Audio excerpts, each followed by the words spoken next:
We have Dr. Malone in. Thank you so much for coming in. Last time they tried to hit us with the hurricane. We couldn't make it. We do have another one coming again now, but at least you're here this time. Thank you so much. Thanks. I guess it's Florida. You got to live with it, right? Yeah. You got to love it. Well, it didn't beat us, and it got you here. Now, you have a really, really great Bobby Kennedy quote, and I think it would be great to open with it if you could read it for us. Yeah, it's a little embarrassing. But you're Dr. Malone with the radio voice. Correct. You don't want the Peanuts reading it. Yeah, so the book is finally finished. It's been a year in the making, extraordinarily painful. It's my first real book, and so we're in the final phases of trying to get the jacket cover comments, which all have to be in by tonight. Oh, nice. Yeah. So Bobby, this is coming out under both Skyhorse and Children's Health Defense as the label. That's the same combination that put out the real Anthony Fauci book by Bobby. Yeah. So this is what Bobby kindly provided as his quote. Like I say, I'm embarrassed to read it. He says, "A courageous streak of idealism and stubborn integrity pitched Dr. Robert Malone off the giddy heights of the medical cartel. Stranded in the wilderness, he's emerged as the most important prophet for medical freedom, public health, and civil rights. If we manage to save democracy and humanity, Robert Malone will get much of the credit. Robert F. Kennedy, Jr." Congratulations. When he sent that, it brought tears to my eyes, to be truthful. It's been a long, strange trip to quote the greats, and a lot of water under the bridge. And it's one of the good things to come out of this has been so many new friends all over the world, and to have the friendship of a great American like Robert F. Kennedy Jr., I think is well worth the price of admission. I think so, too. And you find out who your real friends are real fast. No kidding. Yeah, it's an ongoing process.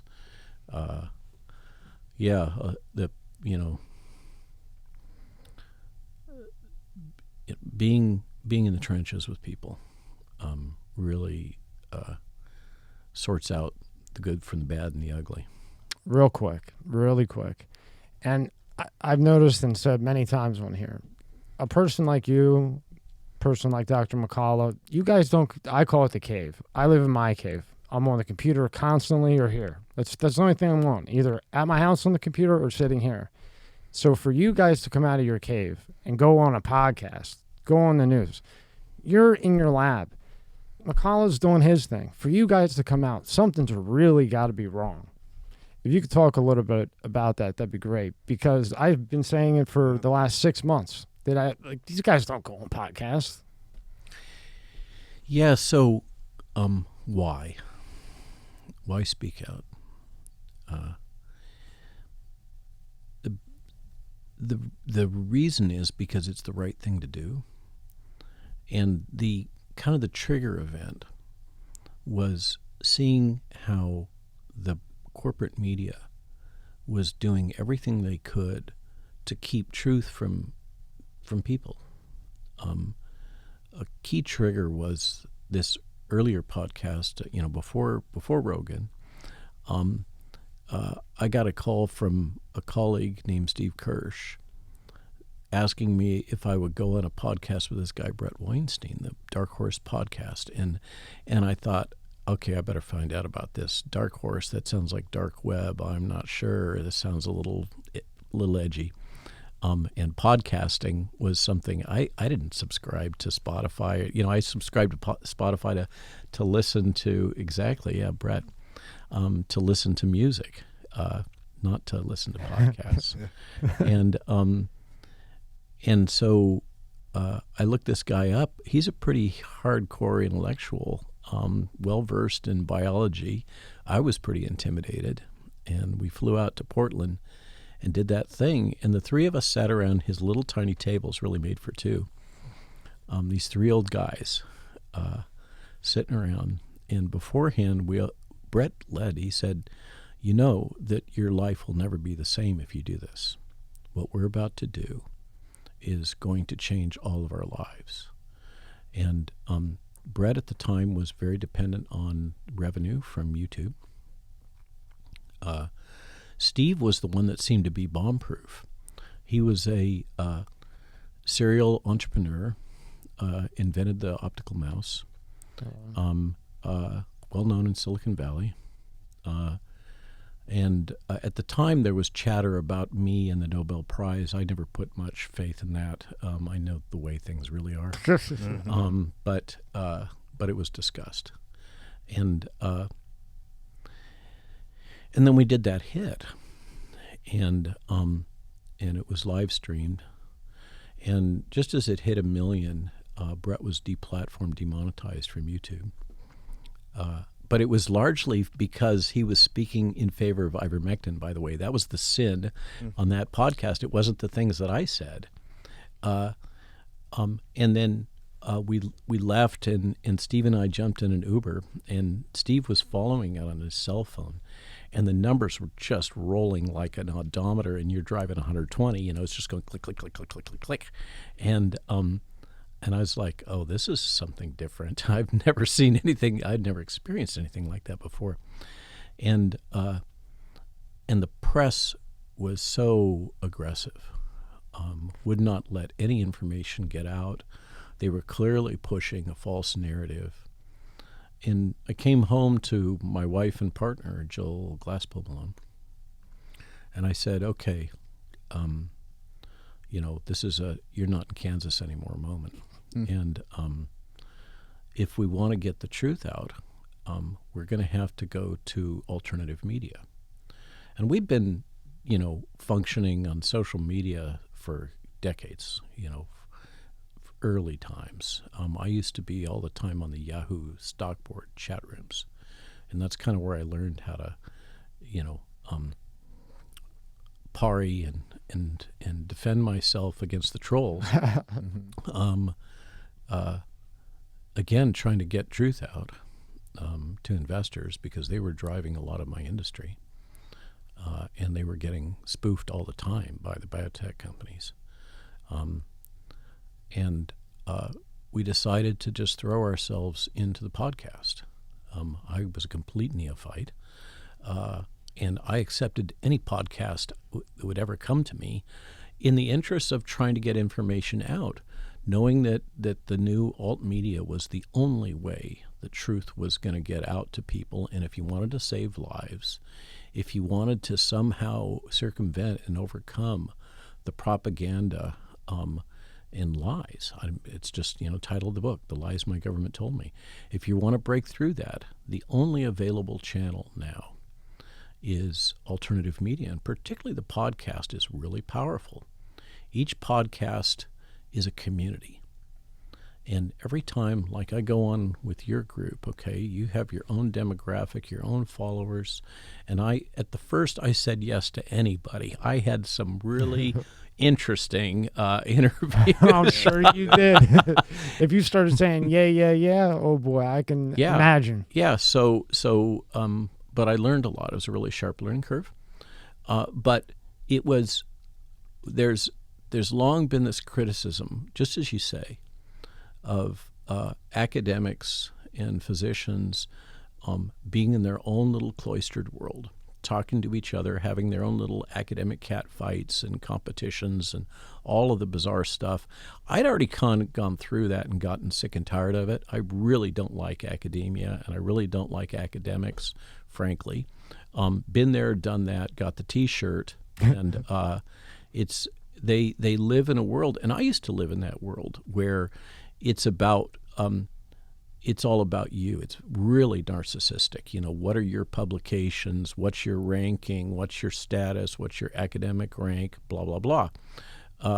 And it has nothing to do with creating medical interventions that can help people and save lives, which is the whole reason why I did this, right? I didn't do this because I wanted to become a big shot or become immortal or whatever. That wasn't why I went into medicine.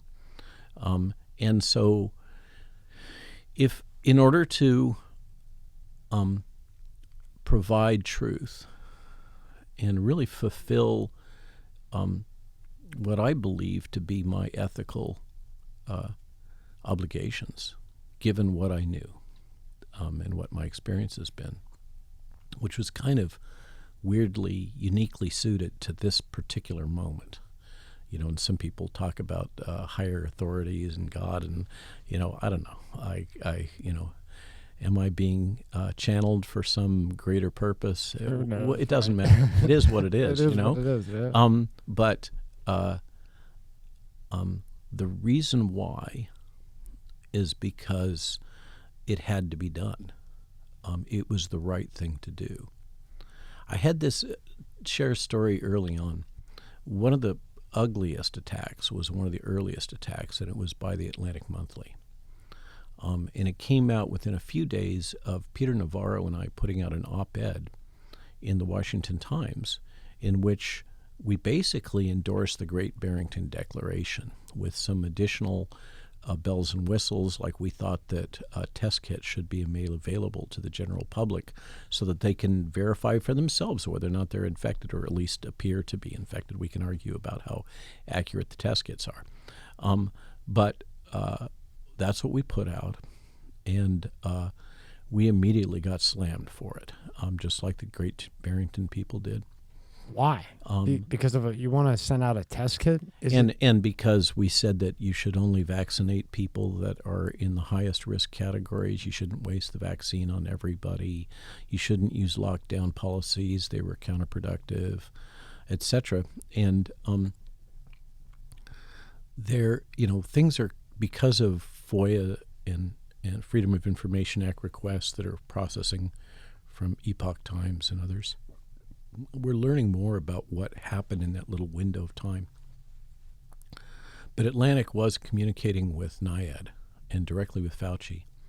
And NIAID put out this storyline in response to Fauci's query about me, that I had only done a couple of publications very early on and then dropped out of the field, had no other real productivity. And that became the party line. That's what was, because NIH, NIAID, Fauci controls, this is a fun fact. I hunted this one down. Fauci has basically a press office with over 60 employees that manage media, including social media, for him. That is not for the overall NIH. That's just for his division. That's a pretty good newsroom. Okay.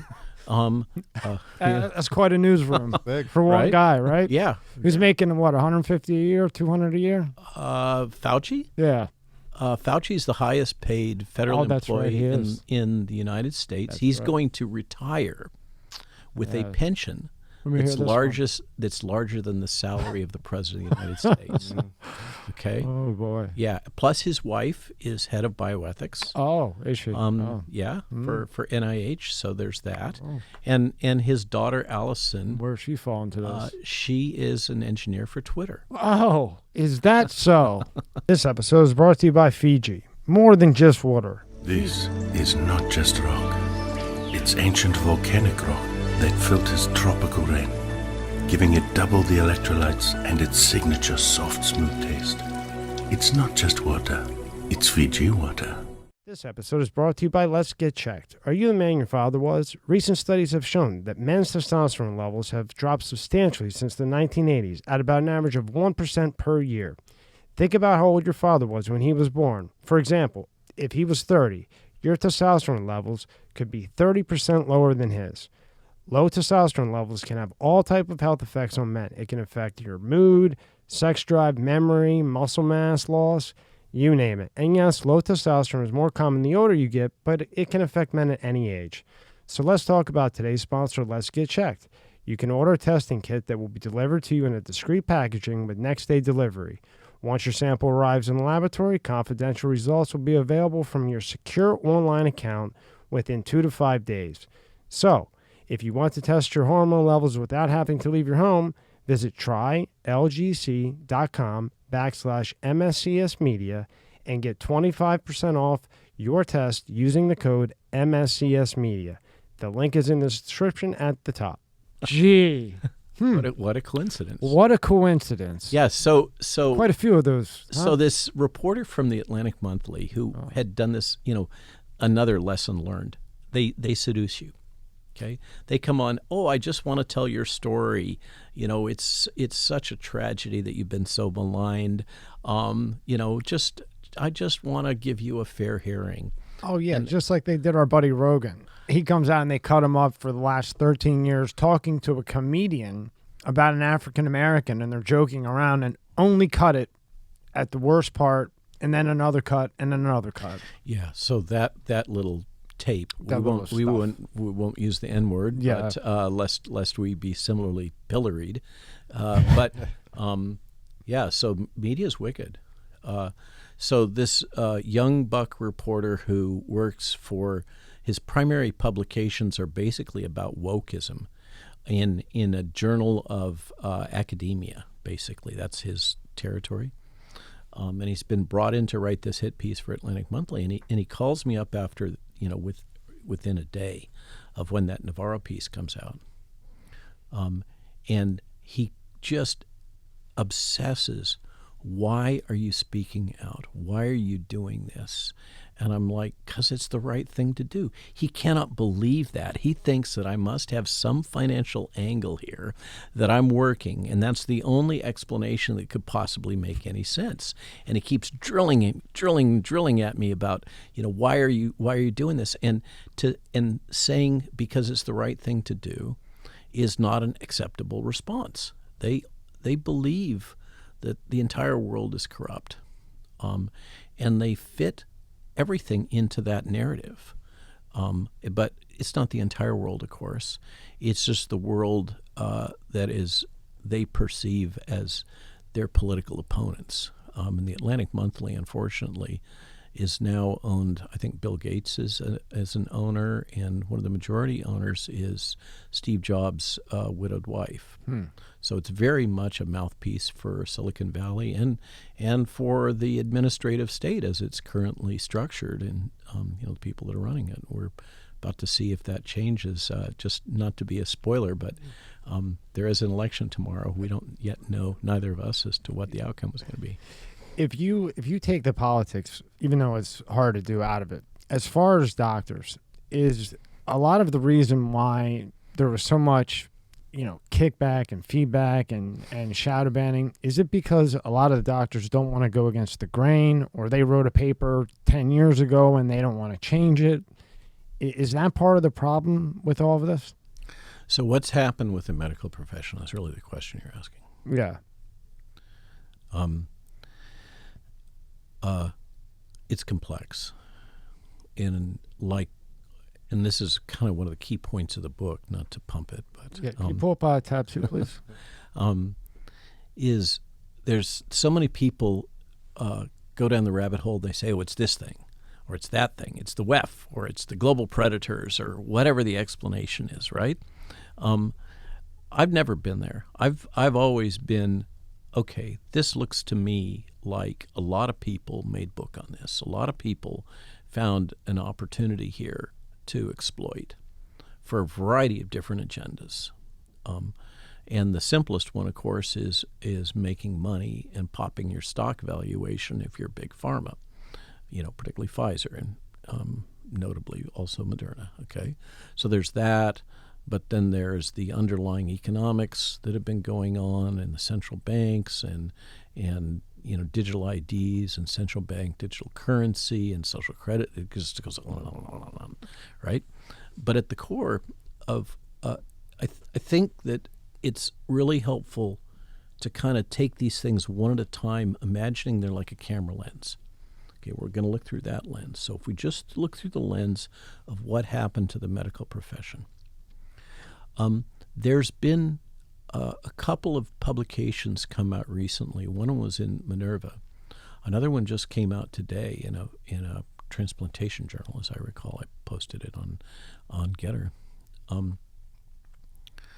The Minerva one is interesting because it was written, the first author is the Israeli scientist who was the one that disclosed the video from a Zoom call or something with the Israeli Ministry of Public Health, in which the Public Health Ministry basically acknowledged that if the things that he had found in his report that they had commissioned him to do were released, then they would be facing major liability problems. Okay, so then they took that away, and then they released his report in a very transformed way to make everything look okay. So this is the guy that wrote this Minerva piece. And what they did, it's a team of Israeli and American researchers published in Minerva is a quite credible social science journal. It has an impact score in the mid-2s, which is pretty good for social science. I'm talking academic wonky talk. But that's how these things are scored. So it's a reasonable journal, peer-reviewed. And they did a survey where they interviewed a whole bunch of different docs. And they basically said, what have you experienced? How has this played out for you? People that were in the, let's say, medical freedom or medical truth movement.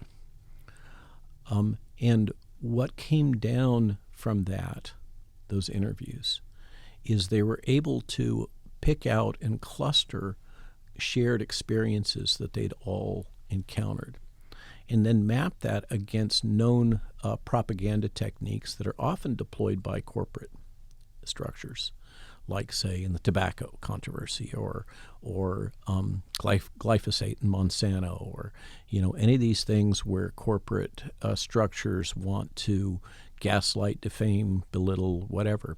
There's a series of classic techniques that have been demonstrated over years and are in the academic literature. This is what you do. And they just go down and punch down. Every single one of those were deployed on the docks. Okay, so this has all been a systematic strategy. So there's that. There was clearly a coordinated, multi-pronged attack to silence any dissenters that would raise anything that would cause, the way the government put it, vaccine hesitancy. And one of the things that's, and of course, that means if it's something that would cause vaccine hesitancy, that means even if it's true, but it would cause, like, for instance, the people that formed Facebook groups in which they were sharing their own adverse events that were then deplatformed. Okay? Immediately. Yeah, those people, even though they were speaking their own truth, were at risk for creating vaccine hesitancy, and therefore they must be deplatformed in the interest of public health for this perfectly safe and effective vaccine that was neither, we now know, right, against a disease that was actually not a major public health threat. Okay, but that's so there's that whole thing. Okay, systematic, coordinated attack on physicians, and it was brutally wicked. I keep saying to people, because I tour all over the world now, and one of the key lines I try to get out for people to understand is we are in the middle of unrestricted information warfare. Our opponents have no ethical boundaries. They will do and say anything because they believe the ends justify the means. Okay? And so the docs have been subjected to the most coordinated global propaganda campaign the Western world has ever seen. And that's the truth of it. This is 21st century unrestricted information warfare. So there's that. Okay? Underneath that, and I credit Pierre Corey for the one that first really brought this to fore. It's important, I think, I'm a little sensitive to making sure that people get credit Absolutely. For their contributions. As they should. Because all the other ones that ran the other way. So Pierre Corey makes the point that one of the things that happened was the docs and the nurses and medical providers, first responders, were the ones that got the shot first. So they all accepted this product. And so therefore, psychologically, they're invested that they made the right decision. And so they have a kind of a cognitive bias because of this is what they did to be in favor of this medical procedure. which is an unlicensed medical product, which has been in contrast to Nuremberg Code, Helsinki Accords, the common rule in federal law. Absolutely, you must have informed consent in order, for someone to accept an unlicensed medical product. Really, for any medical procedure or medical product, there should be informed consent. And all of the censorship has effectively completely stifled informed consent. But the docs have been in on it because they believed, or, that's one level, I think, that they had kind of integrated in their own behavior. And that's why these docs, like the one in the UK that came out after his father died of a cardiac arrest, was so brave. He had been one of the early champions in the UK, very high-profile physician, cardiologist, and had been a strong advocate for the jab. And after his dad died, he went through the process of really, really looking into the data and thinking it through himself, and came to the conclusion, no, these are not safe and effective. They probably caused my father to die, and I'm going to speak out. Of course, he was vilified for it. Immediately, like everybody else, right? Right, okay. But so then docs, even though that might be on the fence, why would they speak out? They're just going to get attacked, lose their license, lose their hospital privileges, demeaned, gaslighted, all these things. Okay, so there's that. Another thing I think, from what I've encountered, is the docs that were in the front line in the major urban centers, particularly New York, which had such an enormous mortality rate early on because they were destroying people's lungs with the ventilation and destroying their kidneys with remdesivir, and it was just a bloodbath. A lot of these guys have PTSD, pretty much all of them. And they're a hot mess psychologically right now. And it's going to be even harder for them to look in the mirror with all the data that are coming out now. Then on top of that, this is like a layered cake. Yeah. How many things? What a strategy they had, though, huh? Global deployment. Global. The same things happen here, happen in Italy, happen in France, happen in the UK, happen in Latin America. Not so much in Africa. Africans were like, Yeah. Australia put themselves, I think, in another corner. New Zealand, Canada. Yeah. I mean, so that's been one of the fascinating things that this has revealed. That's a rabbit hole, is the penetration of the World Economic Forum in all of these countries, the key countries you've just mentioned. And the people behind these policies all share the fact that they've come out of this 5-year training program called the Young Leaders Training Program for the World Economic Forum. And they're all basically acolytes. They do what they're told. But that's another thing. So back here domestically, one of the things that the Brownstone Institute recently has done a great job in revealing, this is Jeffrey Tucker's organization, and his basically posse of volunteers, writers, is the documentation that the truth is, underlying all this, is that the response in the United States has not been managed by Health and Human Services. It's been managed by the Department of Homeland Security. So we have all of these propaganda, information control, management techniques that were set up for domestic terrorism. And we had Secretary Mayorkas and Homeland Security defining basically vaccine resistance as domestic terrorism. And defining these words, yes, absolutely. I can show you the quote. I cite it all the time, okay? Yeah, I'm just processing it. It was put out in February, okay? Yeah. So this is the mis, dis, and malinformation statement in February from Department of Homeland Security, in which they specifically talk about COVID resistance as prompting domestic violence. Now, I'm not aware of any instances of domestic violence associated with any of the protests. Matter of fact, we've tried so hard to create it. Successfully, we've tried so hard to keep any violence from happening, like in the Lincoln Memorial, Stop the Mandates. There was we have a problem with some infiltrators, frankly, in the movement, and one of them tried to get the Proud Boys to come, and really tried to provoke more violent responses. Just like we had in the Canadian trucker protest, these infiltrators that were waving Nazi flags, and they quickly got ejected by the truckers. They're like, no, you're not part of us.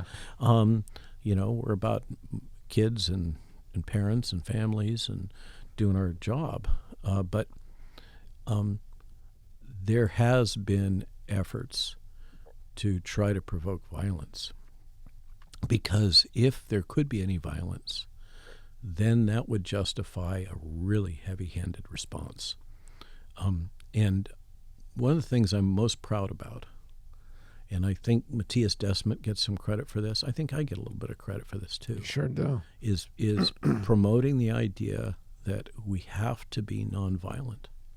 It's absolutely essential. And there's been a number of moments that just kind of, I'm not prone to crying, but brought tears to my eyes. And on the steps of the Lincoln Memorial in that wicked cold January, to have people coming down along the reflecting pool from the Washington Monument, and they were calling out to each other, "I love you," and they were giving each other hugs. That's great. It was an amazing moment.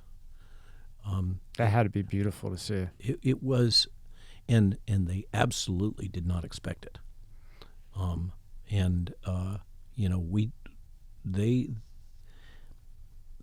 That was a key moment.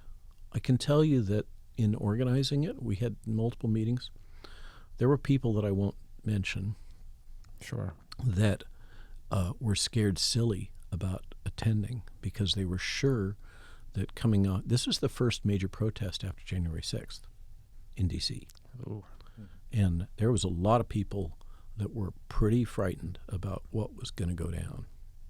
Well, we see what happened with January 6th. We had a couple guys in, and these are veteran guys, and they can say whatever they want. Me personally, I believe them. And they had said that they just went there as a friendly protest, and the federal agents were actually telling them to go in where they weren't supposed to. They were setting them up, basically. Epoch Times, I think, has done a great job covering that story. I think all the way. So let's give a shout out for an up and coming, old school press outlet. Non-influenced. Well, they're influenced by the fact that they hate the CCP, as well you would too. I mean, the truth is a lot of them are Falun Gong, and the Falun Gong have been prey for the CCP for organ transplants and all that kind of stuff. And if I was in that movement, I'd be pretty pissed too. Me and you both. So yeah. I think we got to cut them a little bit of slack on that storyline. But I can tell you, so that's been one of the really fun things. I talked about forming new friendships. Mm-hmm. Early on, Jan Jekielek and his wife did interviews with me, and Jan does this American Thought Leaders piece, which I was just so flattered to be considered an American thought leader. I'd do anything, So I drove up to D.C. and did the hit, and of course we got hammered by the fact checkers, which knocked him aback. Nobody had ever seen anything like that. And everything I was saying was true. But that caused them to really up their game. And now when you see the video pieces, they are rigorously cited, and they pull out the blocks of text. They've really been quite good at it. And it's shut down the fact checkers completely, bless their hearts. The fact checkers never say their names either. Who's the fact checker? Give me your name. Actually, I did. So there was a number of them early on that I did call out. And they seem to have gone away. I bet they did.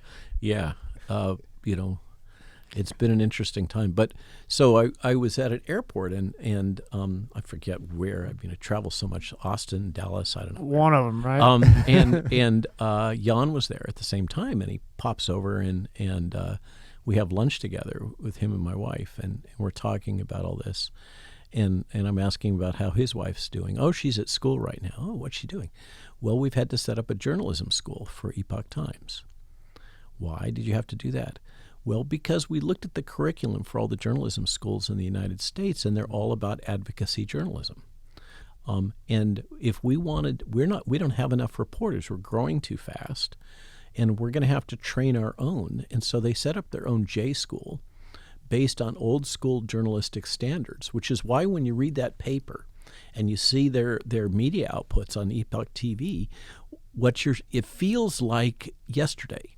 It feels like the kind of stuff that we used to get back in the day, and it's because they're adhering to journalism standards that existed, in the 60s and 70s.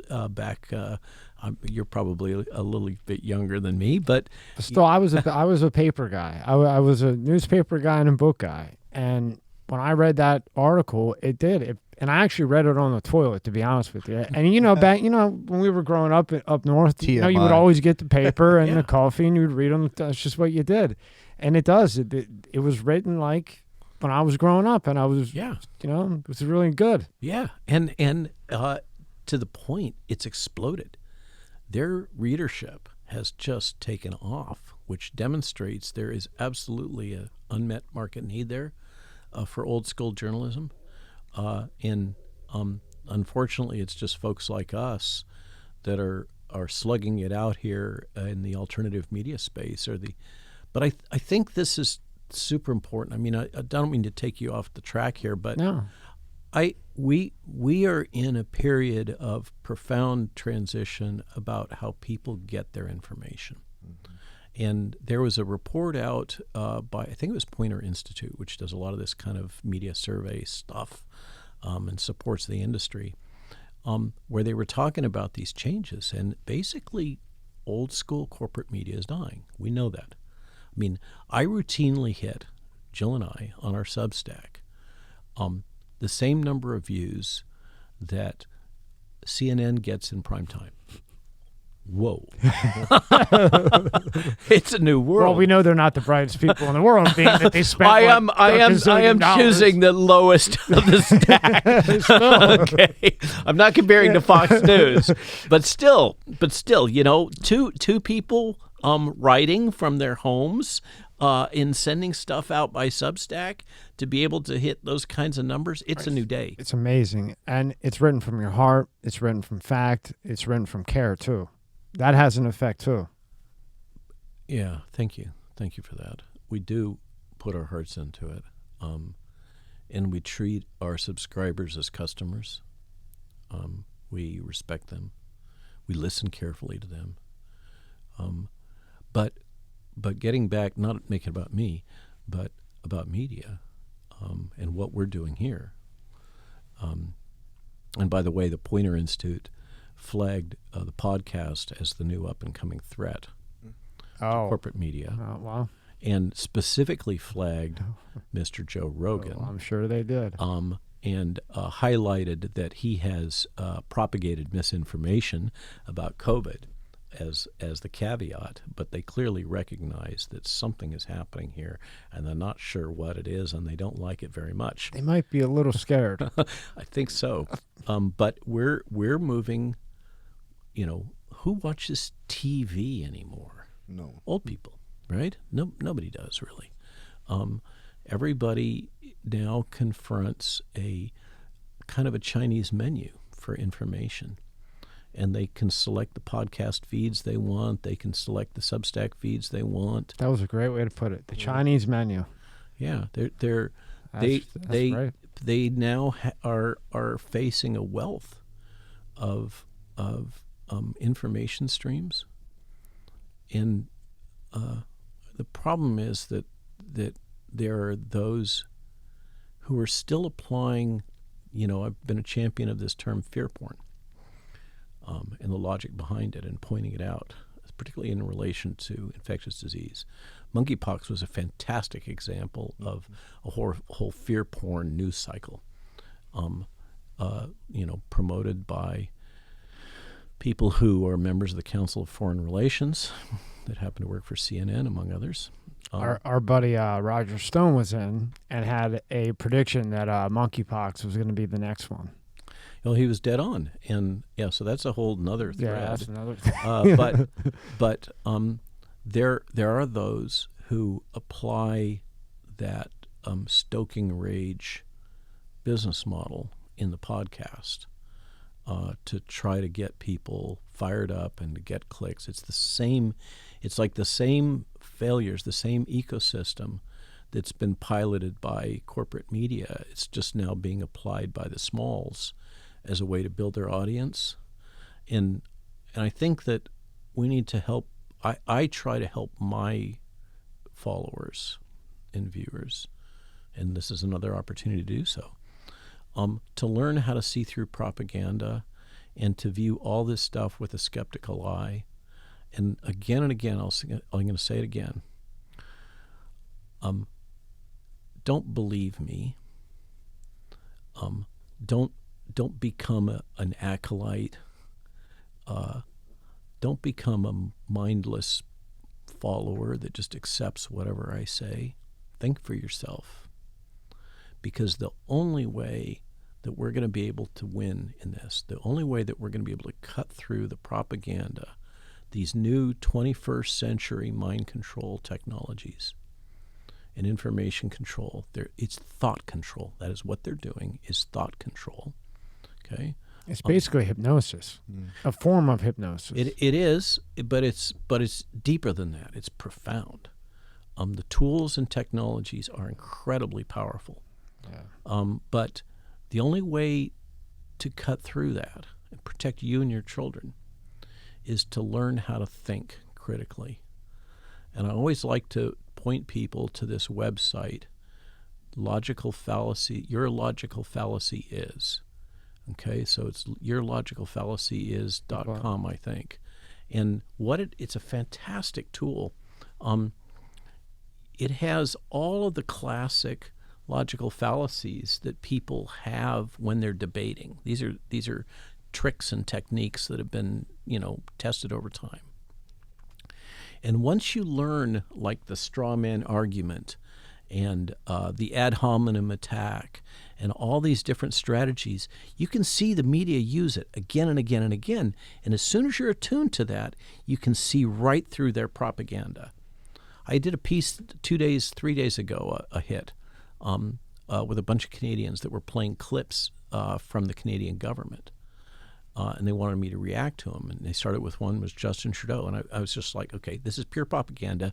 Yeah. Here. And then they put on one from the health minister that was one of these, because they're rolling out the whole Broadway razzmatazz kind of propaganda thing like they did at the beginning of this. And they're doing it again in Canada. And so I went through and I said, okay, notice what she's saying. She's using weasel words all the way through so she can never be held accountable. This might do that, or it might help with this, or we think, or all that kind of stuff, okay? And I said, once you can see that, you can cut right through it. Yeah, that's the site. That is absolutely, if you want to learn how to protect yourself. And think for yourself. Learn the logical fallacies, because you will see the media commits them on a daily basis in almost all the information streams that you encounter. And we'll have that in the description. It is yourlogicalfallacyis.com. And that's a great point. We have to get people to think for themselves, especially when you have kids and everything else. You can't just go watch the TV, read a book. You have to think for yourself. And you're right. If we do that, things will change. That's how we win. I like to say we've all grown up as Madison Avenue has grown up. These marketing and thought and manipulation technologies have developed here in the United States in particular to an extremely sophisticated level. And folks that have grown up in this environment, surrounded in this soup of manipulation and marketing, we've kind of become a little bit immune to it ourselves. It's like we've been vaccinated because we've experienced it our whole lives, and we get to the point where we can see through it. But they've taken this technology now, and they have moved it into the big data and machine learning and all of that technology, and it's on hyperdrive. And then they've turned it on the world. And most of the world has not grown up with this stuff. And they're able to, manipulate elections. Eat them alive. Yeah. They're not prepared. But here, for your audience and for all of us, and particularly since your audience is generally younger folks, if they invest a little bit of time in learning these tricks, it's going to pay huge dividends for the rest of their lives. What were we going to say, Rob? No, I think, too, it's just that having a conversation, we're having a conversation right now. The younger generation has grown up, like you said, with this tablet, with this phone. They're just fed this information. And you see it. You watch it. You see it. They're on their phone all day long. There's no conversation to be had with anyone. They're just taking in whatever is being told to them into their head. Maybe it's truthful information. Maybe it's not. No, it's all correct. Weaponized. But having a conversation like we're having, and maybe my first thought is I don't agree with this or you don't agree with this, and we talk and we figure out and we come to the logical, he's right. But they don't have these conversations, the younger generation. They're just in tune to that iPad all day long, and they're given that information, and that's what it is. So this is why when I first heard Matthias Desmond so long ago on a podcast, this psychologist from the University of Ghent in Belgium with a Belgian accent speaking, this is pretty wonky stuff. Yeah. And he starts talking, and he talks about mass formation or mass psychosis. And by the way, the heading on that particular podcast was mass formation psychosis. I did not come up with those words. I thought you did, because when I was researching, everything was mass formation psychosis. I said it 3,000 times to myself so I wouldn't say it wrong. Yeah, so because that's how the media attacked. Yeah. Okay, is they said this guy who has no background came up with this. Okay, but the truth is that it goes back to Sigmund Freud. Okay, it's been around a long time. But my point that I was getting at, riffing off of what he was just saying, is Matthias talked about the precondition that enabled them to manipulate us in the way that they have was the social fragmentation, and in particular the social fragmentation due to these new tools and technologies that have torn our social communities apart. Mm-hmm. Just like he said, we're not connected with each other anymore, and that is the crack in the wall through which this monster has been able to come and take over everything. There's no more solving. It seems dividing. Divide. Instead of me, you, and Rob, we have a conversation and we solve something, we're all divided. Everyone's divided with everything. Because so that's a tell. Okay? I don't want to, let's not, we can't ever know what's inside of Klaus Schwab's head, right? Right. We can see what he says, or Harari, or whatever. We can see what Joe Biden says. We can see what Barack Obama says. And by the way, he has been one of the major proponents of the idea that we have to have censorship in order to save democracy.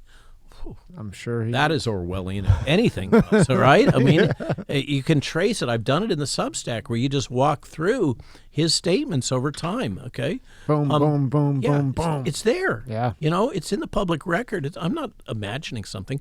But with a lot of this stuff, we can't really know what's going on in their heads. We can only know what their footprints are, what they've said, what they've done. We can observe these facts and then kind of draw our own conclusions. But I draw the conclusion that I'm in on the logic that there are a variety of different interest groups, I'm saying this very broadly, that have a very strong interest in particular Americans being divided.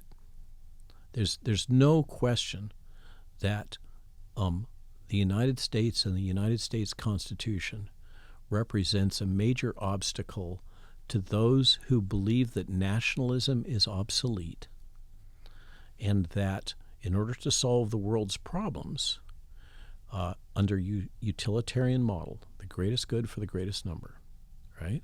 In order to solve the world's problems, we have to have a one world government. And we're seeing this roll out in so many different ways. It's the Agenda 2030 in the United Nations, right? One of the things, just to illustrate, everybody is so perplexed about the open borders. What the heck is happening at the southern border? And we all tend to just see it through the lens of us as Americans. We're seeing them coming across from the southern border. And it's wrong. And we're seeing the fentanyl. By the way, we're having more deaths on a daily basis from fentanyl than we're having from COVID. Fun fact. I know. Okay? And where's that fentanyl coming from? It's coming from China. Fact. Okay? But why the open border on the southern border? Well, it must be a Biden policy. No, it's not. It's not about Biden. The same thing is happening in Germany. The same thing is happening all over Europe. It's because there is a policy in place in the UN now that we've agreed to, the United States has agreed to, that by 2030, we all agree, the signatory nations, that it is a fundamental human right to live wherever you want. Okay? And that populations and individuals should be free to relocate and live wherever they want to live. And so if you're one of these people that buys in to this new, I'll say the words, New World Order, this vision, this utilitarian vision, there's other words we could add to that. Absolutely. But then this is the logic that has been agreed upon. They've signed it. They believe it. And it absolutely destroys families, middle class, income potential, everything you could want. The whole reason to have an autonomous nation state is lost if you buy into this idea that human beings are free to live wherever they want in the world, and there should be no boundaries on borders. And this is not an American thing. This is a global thing. I'm very good friends with John Rourke, and he goes over to all the borders all the time, and it is bad. He brings back video. They pull all the tricks.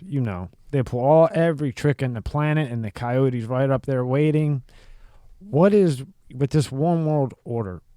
What's the benefit to the people behind it? What's this massive benefit to them?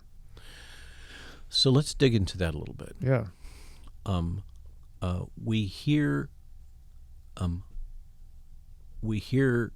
this phrase, "You will own nothing and be happy." What's behind that?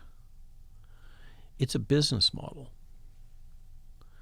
The business model is that, and this is not speculation, this is not a conspiracy theory, this is out there, okay? Like a lot of these things.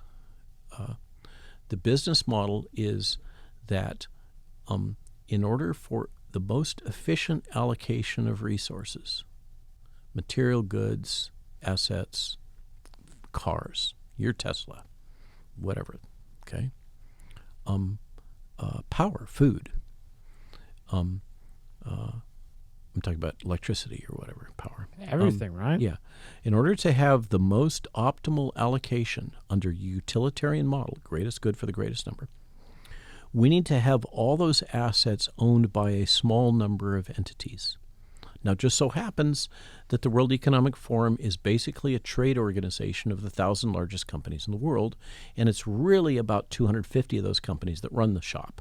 Okay? Makes sense now. Okay, so they believe that the optimal allocation of resources requires that all assets be owned by a very small number of companies and the individuals that own them, and they should be allocated using basically a rent-based model. So what does that mean?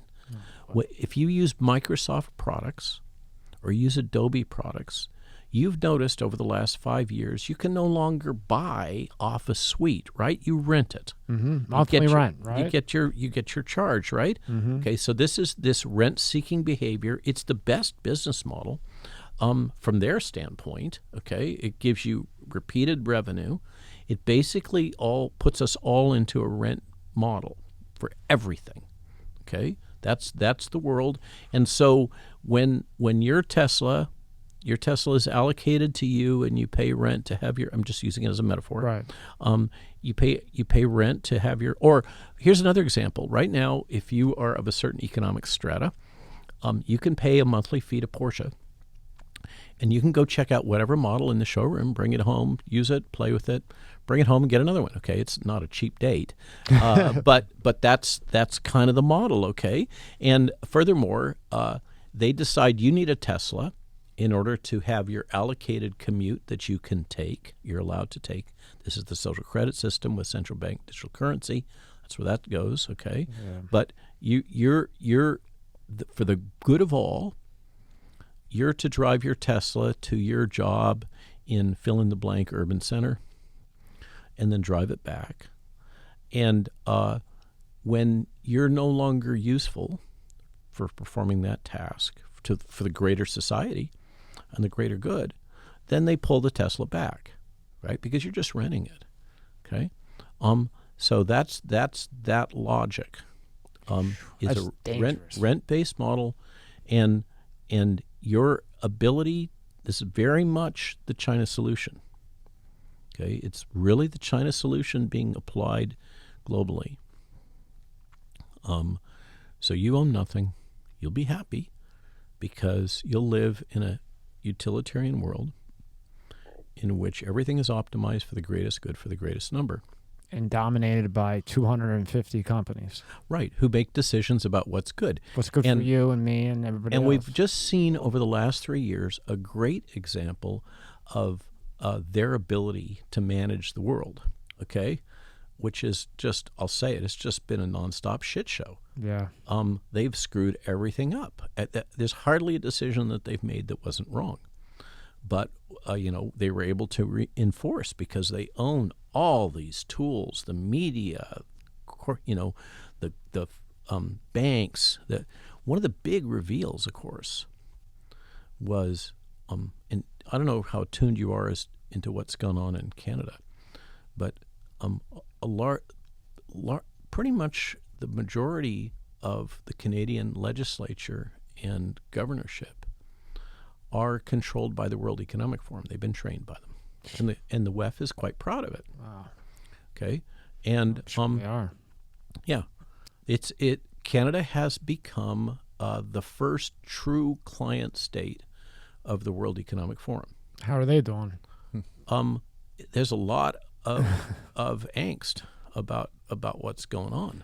I saw those numbers. And yeah, but Trudeau played a quick game, and he's going to be in for another 2 years. There's not much they can do about it. But the reveal was when his finance minister, who's got a background in journalism, not finance, but is another WEF-trained, Christopher Friedland I'm talking about. Yeah. Okay. Journalist. Journalist, right, Yeah. exactly. So they had this problem with the truckers. And by the way, it's now come out that they had decided before the truckers ever made it to the city that they were going to cast them as a bunch of far-right Nazi, radical, violent extremists. Right? That was a coordinated plan. That's how they were going to position them in the media. I love those truckers. Got to give a shout out to those truckers. They that went hard. That trucker movement was a major pivot in the history of the world, as far as I'm concerned. We owe all of those Canadian truckers just a heartfelt thank you. And they did it from their heart, left their families, no money. Or brought their families with them. Brought their families with them, drug them with them. I mean, you got to give it to the truckers. You have to. And then, so they're sitting there in the city, the capital city of Canada, and they park, and what do?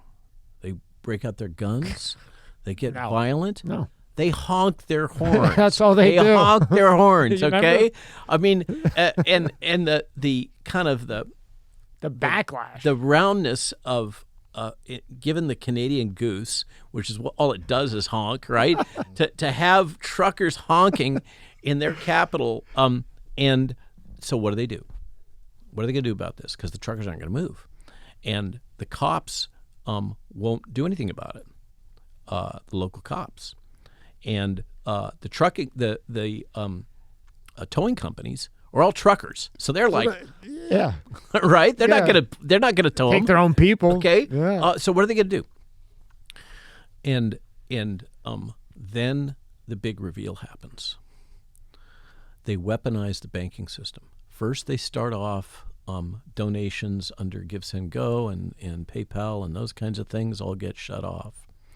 And they try to shut off the use of cybercurrency to fund the truckers and make donations. And then they go full on and they shut down their bank accounts. They shut down their access to the bank accounts. And anybody that provided any donation or support gets shut down. Wow. The thing that blew my mind, The amount of power that they have that quick. and it almost crashed the entire Canadian banking system. Because the way that worked, that whole ecosystem, okay, Canada was seen as a safe refuge. And I like to use the metaphor.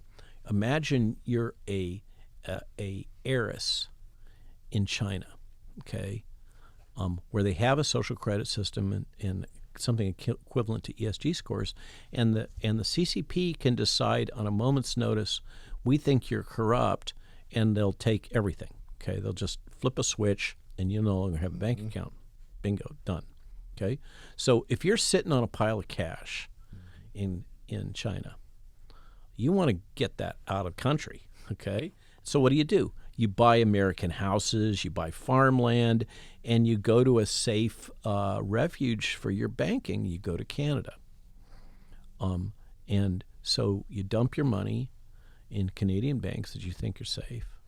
And then Krista Freeland pulls her little trick, and suddenly you're like, I got to get out of Dodge. This is no longer a safe refuge. Okay, and the money starts flowing out of those, what is it, TDS and those other Canadian banks? Yeah, TD Bank.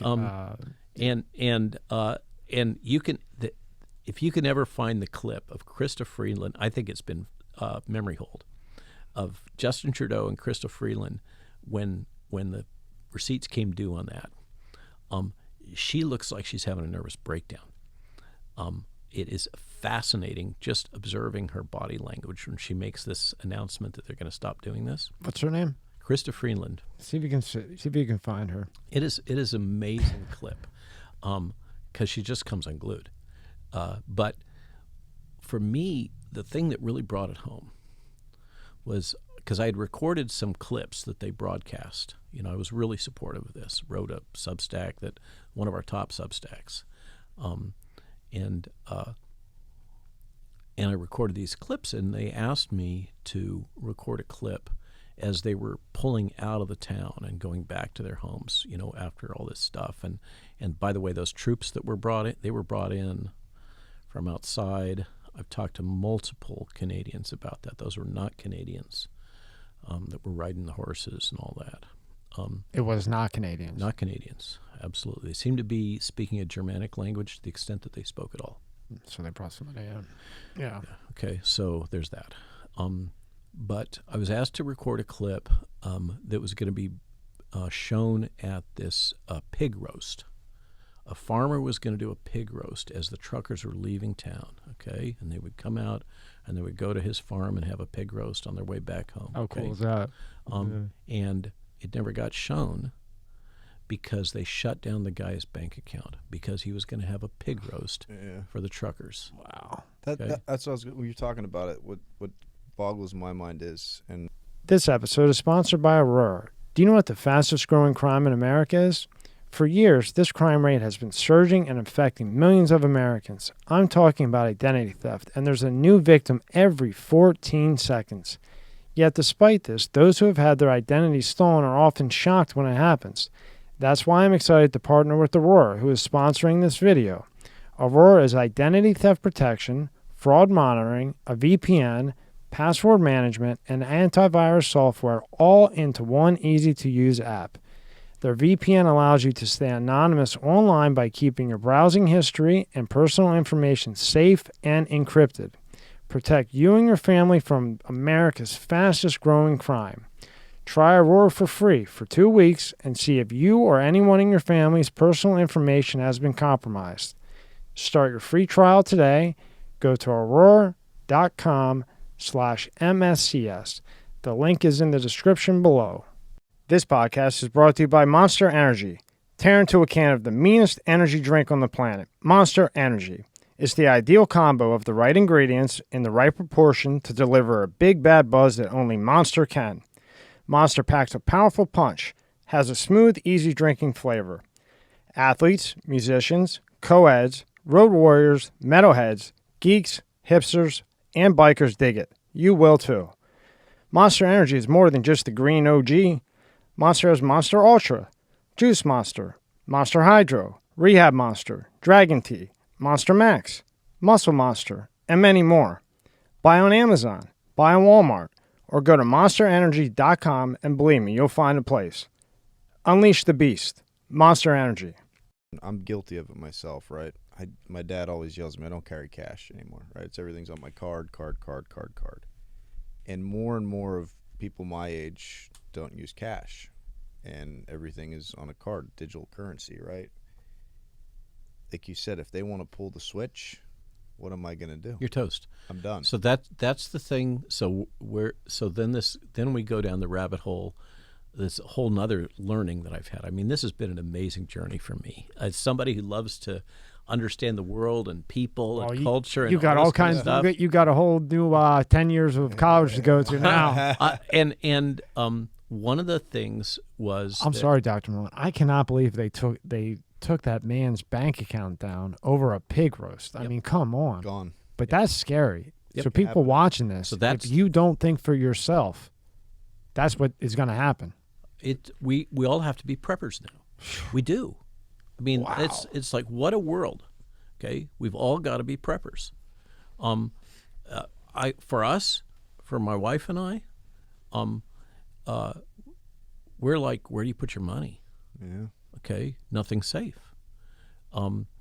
Substack subscriptions come in through Stripe. Stripe is controlled by Wells Fargo. They can turn it off at a moment's notice. I think they're tied to PayPal too.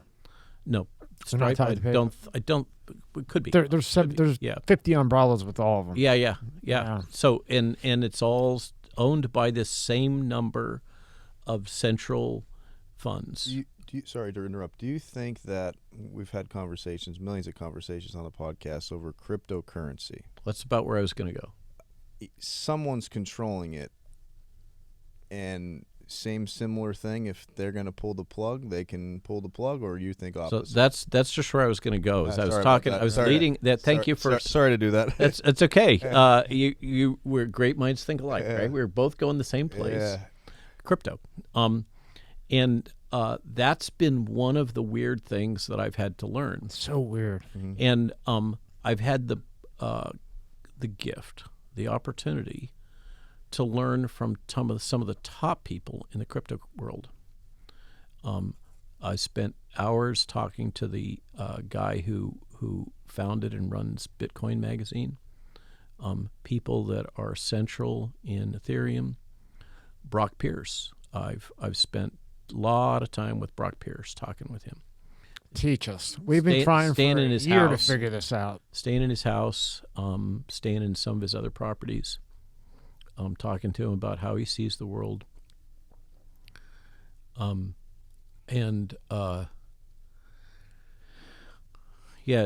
Early on, some of the folks, as you know, here in Miami is a big hub. Yep. Huge. The Santos just signed. I had the guy in. His name's Samuel Arms. Samuel Arms and DeSantos, they had a pile of meetings, and he signed a $109 million budget for crypto for down here. Yeah, so it's a major part of the Miami scene. And for instance, I was at the last Miami Bitcoin conference, and Tucker and me and J.P. Sears and others got to speak in a small session to the whales. you know, I never expected to be rubbing elbows with multi-billionaires. Well, congratulations. It's a weird world. But early on, the Puerto Rican community, which is kind of a little bit of a satellite of the Miami community, and people live there part-time because of the tax benefits. I think it's like 4%. Yeah. Right? Yeah, and Puerto Rico is not a bad place except for the roads. Well, and the electrical grid. yeah, a little bit. But you know, if you Details. happen to be one of those people in that 40% range, you know, maybe you do 6 months residency there. That's what they do. Yeah, Right? That's what they do. It's smart. Yeah. So we kind of got a lot of the docs got brought into that world a little bit early on because we were seen as examples what we were being subjected to with the propaganda and information control techniques was a little microcosm of what the Bitcoin community was having to deal with. And so I think they kind of saw us a little bit as a plaything, but also as a pilot project. And so that's kind of what brought me into this crypto world a little bit. And at this point, we're not invested in crypto. We're invested in precious metals, but we'll just park that. Okay, that's where I'm at. There's a saying, how much gold should you have? Enough to bribe the border guards. You might think I'm crazy, but I think personally, and not from my head, from talking to all these CIA guys and so on and so forth, I think Putin has the 51% of Bitcoin. I really do. Putin is an interesting character, and I've heard it said that his central bank manager is probably one of the most brilliant financial minds in the world right now. Well, that would be a brilliant move then. And the reason I had thought that over and over, I thought when the oligarchs lost their votes and this and that, I thought for sure you wouldn't see Putin. I don't care how much protection he has. But then I just started looking, researching, and I think he's got a lot of that Bitcoin. I think he's a big holder. So that's an interesting hypothesis, and obviously he's collecting gold. And that's a thought. There's no proof on that. That's just my dumb opinion. But on that thread, so just to kind of set level playing field, we have central bank digital currency or centralized digital currency, and we have decentralized. And that is a major division. And there is a school of thought that those that are holding decentralized, like Bitcoin or Ethereum, are likely at some point to be forced into a position where holding that and trading that will become illegal. And there will be a period of time where there's a grace allowance to convert into central bank digital currency that will all be controlled by the Bank of International Settlements. So this in one school of thought, this belief system that by going with decentralized cyber, you're a pirate, knife in the and free of the control of the globalists. I don't think so. What do you think about the blockchain, though? Blockchain is clearly a very powerful technique, and what I'm most intrigued by, because of the space we're both in now. I mean, I've become a media guy. Yeah, you have. Yes, you have. It's learn to swim or drown. One or the other. Many people are predicting that within the span of the next 2 years, and maybe this election that we don't yet know what's going to be on the other side of, because we're recording on a Monday, right before the election, so we don't know what that's going to look like. But I think learning from people who know more than I in this area and trying to listen to them, a lot of them predict that over the next 2 years, the ICANN committee that controls, I'm not talking about del big trees, I can. I'm talking about the committee that controls the internet and the URL addresses will become co-opted. And when it does, the ability, everything is already being memory holed, okay? And URLs, the addresses that we use to find your Spotify feed or other feeds, if you're deemed to be an undesirable in some way in the whatever the information landscape is of that time that the censors will approve of, you're not going to be able to find yourself anymore. Just like, here's a fun thing. Try to find my Rogan Spotify hit using Google. Never going to happen. You'll never get there. Yeah, you can't got to use get Brave. Brave or a number of the others. Yeah. Actually, I'm not entirely Sold on sanguine about Brave even these days. What are you using? There's another one, Free Spoke. What we're doing now is bouncing between different browser tools in order to, because some of them you just get unfiltered and you just get barraged with all this stuff. You can't find what you want because you get so many hits. But so the vision, getting back on point, is that we already don't have a free internet. And I'd like to raise the point that I said on Oahu last winter when I gave a rally there. Do you remember back in the day when we all felt sorry for the poor Chinese because their internet was censored and they didn't have free speech to talk about things? You remember that day? I actually do. I do. 'Cause they were slaves, like they were held hostage from everything fun. And here we are. Okay? And it's only going to get worse. And so getting back to your point about blockchain, what does Web3 look like? What does the new internet look like? And how can it be empowered? And we've done some stuff with the Global COVID Summit site in which, for instance, with our massive spreadsheet where we have, it's just the most comprehensive spreadsheet on World Economic Forum Young Leader Trainees. You can find all kinds of stuff, and it's available at maloneinstitute.org. You can download it, and you can search, by industry, by nation, by graduating year, whatever. It's just a great big spreadsheet. Awesome. And we put that out, blockchain protected. The problem is the encryption and encoding for all that is really kludgy. And to encrypt video on blockchain is a pain in the keister. And the logic that we create a new web, let's call it, for sake of argument, we'll call it Web3 just because we have to have some name to talk about it, in which everything is blockchain protected so it can never be eliminated, erased, deleted, memory hold, these things that are going on right now.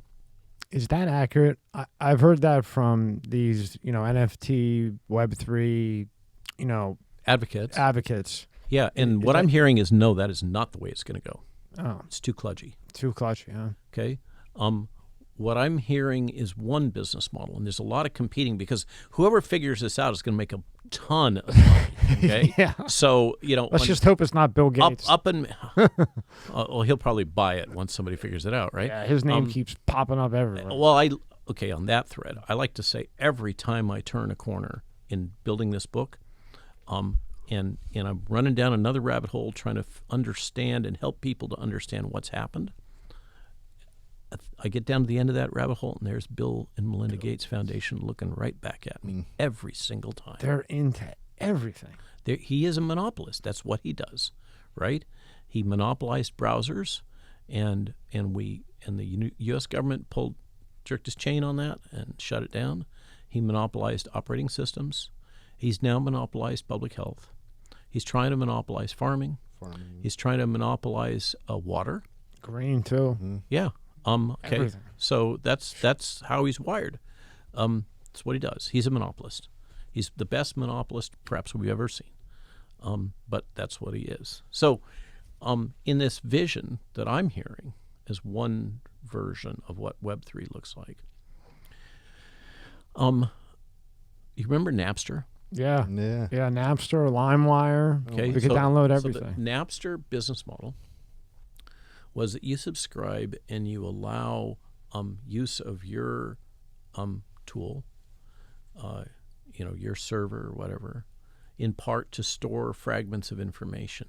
And those fragments are stored all over the world in a deep redundancy, so that when you go to download this song or that song, it pulls fragments from local servers, so you have quick ping time, right, on quick download time, and it reassembles them, and that's what you get to see. And no one person is guilty of having stored and distributed the song. That was the logic back in the day. Remember, there's all pirate radio, basically, right? Mm-hmm. So under that kind of a model, we could potentially store the content of Web3 in a decentralized, redundant fashion as fragments, and then have blockchain-protected lookup tables. So then they can't erase the addresses. Now, often, you're going to have tools to be able to search through that massive lookup table. So you're still going to need a Google-like thing, a portal, to access that repository of where everything lives.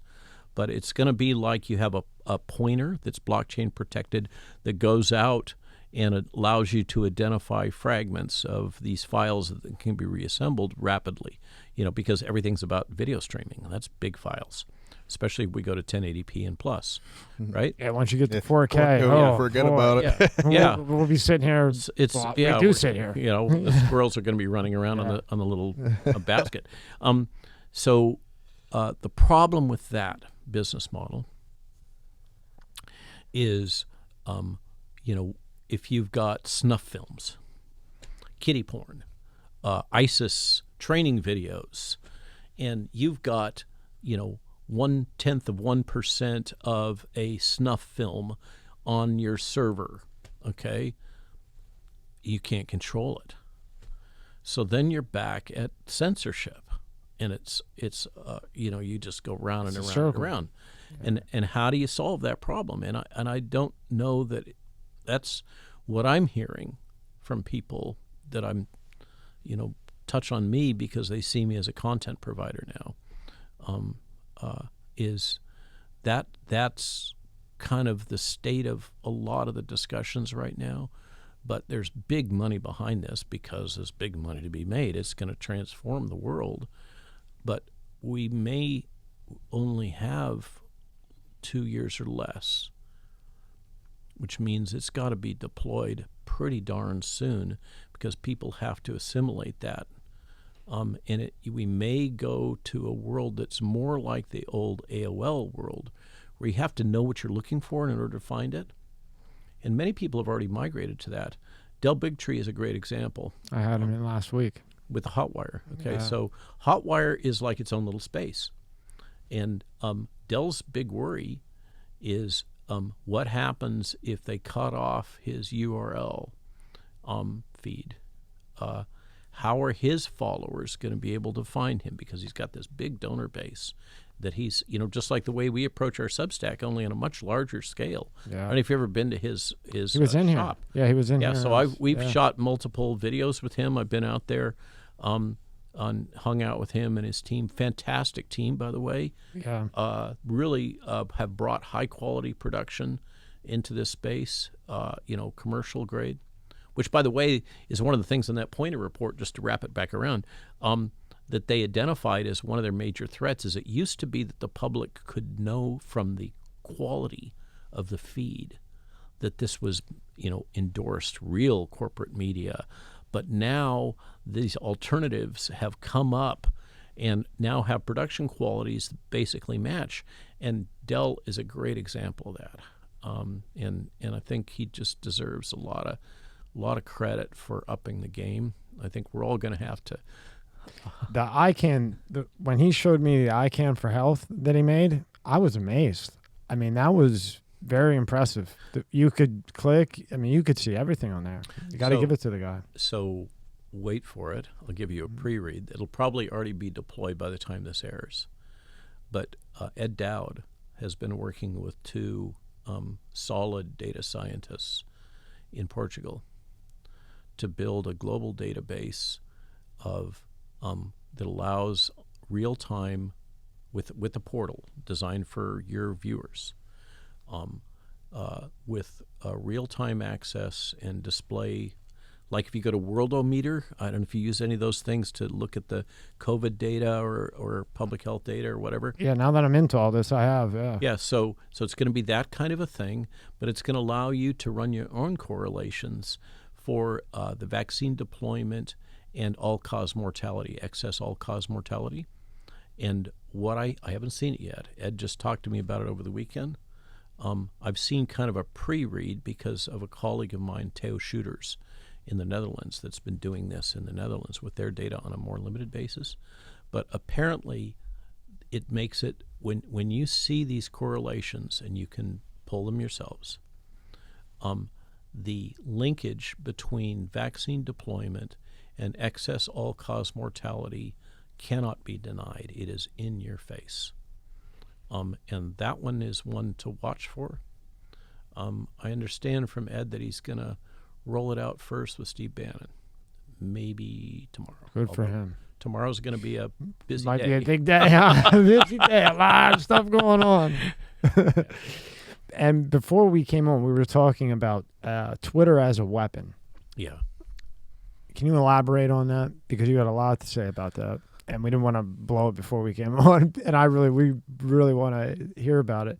I mean, I see how they're using it as a weapon, but it goes much further. And it's global and so on and so forth. So this thread was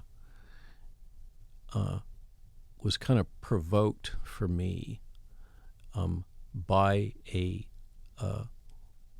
website that was put up by a group, I think it's in Wyoming, that does relationship mapping, relational analysis. They do a lot of it for court cases. And you'd have to go back to the Substack, Twitter is a Weapon, Not a Business, that we put out. It has the links to that. And they had done a series of analyses for a third party, a legal case or something, I don't know, or a politician, where they looked at the relationships between Biden and Obama and a lot of key figures in the Obama and Biden administrations, and the big law firms that are behind the Democratic Party, and in particular Twitter.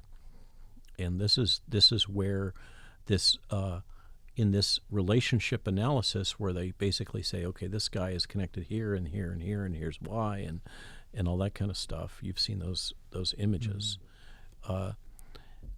And they were the ones that really brought to fore the relationship between Alison Fauci, who's Tony Fauci's daughter, who works as an engineer for Twitter.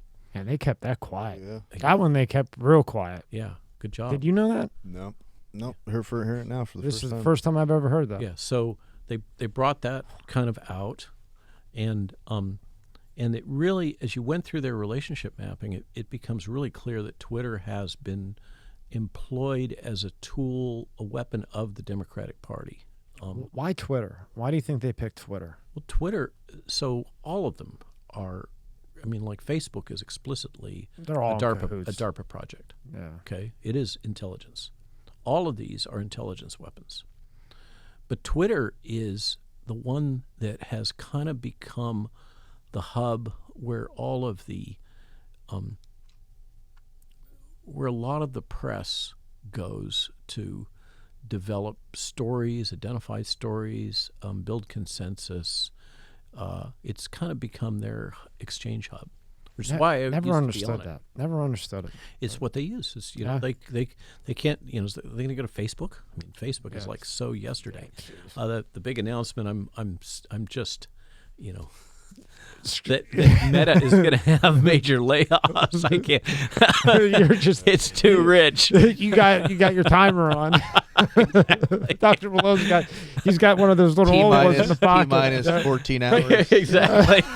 He's got the countdown at the house. Meta layoffs. Meta layoffs. Yeah, exactly. Following in the thing of Twitter, which, you know, feeds into that whole storyline about those people that live in the real world versus those people that live in the virtual world. But parking that, going on park Twitter. that because I want you to get to that because that is very good the way you had explained. So Twitter has become de facto the hub for journalists and thought leaders all over the world as they battle for what is going to be the accepted narrative. And it has absolutely been employed to craft that. And we have so many people. You know, I had developed over 500,000 and then without warning was just deleted immediately prior to the Rogan podcast for some strange reason. Same with LinkedIn, where I had less, is about, I don't know. And LinkedIn's Microsoft. It was right? about 250,000, as I recall. And Microsoft owns LinkedIn, right? Yeah. Yeah. And apparently Soros is got his fingers in that one too. I'm sure. But LinkedIn, you don't hear too often them knocking people it's off. On well, LinkedIn. it's unusual. In both cases, there was no warning. Or reason. Actually, there was a group in California that asked me to be part of their legal case against Twitter to get reinstated. Oh, fantastic. And we lost. A judge in California just threw it out. Didn't matter what they'd said with Alex Berenson. And we were faced with California has an anti-slap provision. That's part of why you don't see many lawsuits for defamation. And what's that mean? What's an anti-slap? If the court case goes against you in the defamation lawsuit, you will be fined the cost of the defense. Okay, so you can find yourself suddenly, and there's a doc in California that's had this happen just recently.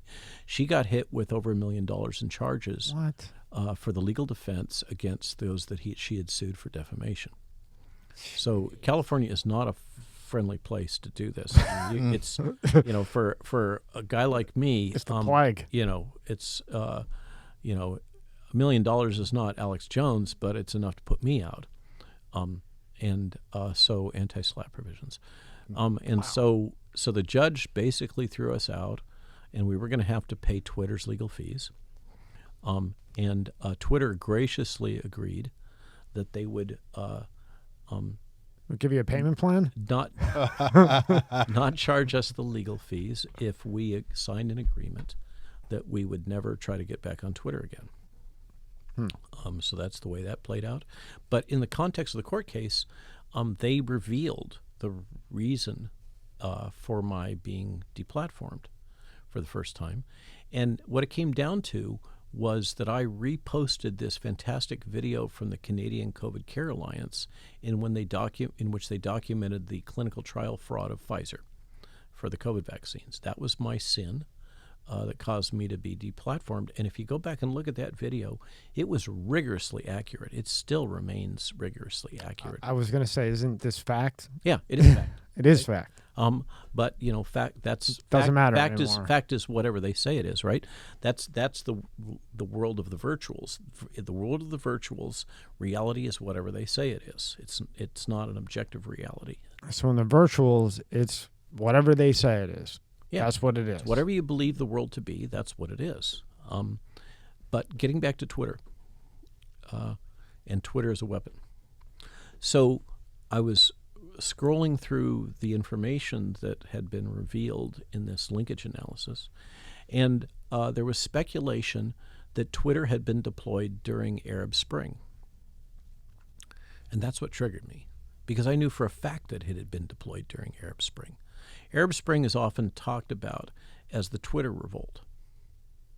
Okay, one of the things you've had these various folks from the spook community come on and chat you up, so you understand that world, as do I. I'm not CIA, never have been CIA, but I've had a retired CIA person as a business partner. And I've been introduced to many people in the CIA and interacted and even co-published with some of them because that's the nature of the business I used to be in biodefense. They're all over. They're thick. If you want to deal with the leadership in that space, you're dealing with the agency. Okay, all the way up to the world leadership. So the point was made that Twitter, that this group was speculating that Twitter had been deployed during Arab Spring as a tool. And when I read that, I was like, well, yeah, I knew it had been, because I used to have a client called Behavior Matrix. I've had many clients. People think of me only as a vaccine guy, but I'm really good at writing and winning very large government contracts. It's part of what my toolkit is. And so over time, a lot of different companies have come to me, and I've had security clearance from the DoD, so I get that space. Just establishing my bona fides. I'm not just saying these things, okay? So Behavior Matrix has subsequently been sold, and it had a component that was non-classified and a component that's classified. So I'm going to talk about the non-classified part, but I'm going to kind of allude to some of the others. Please do.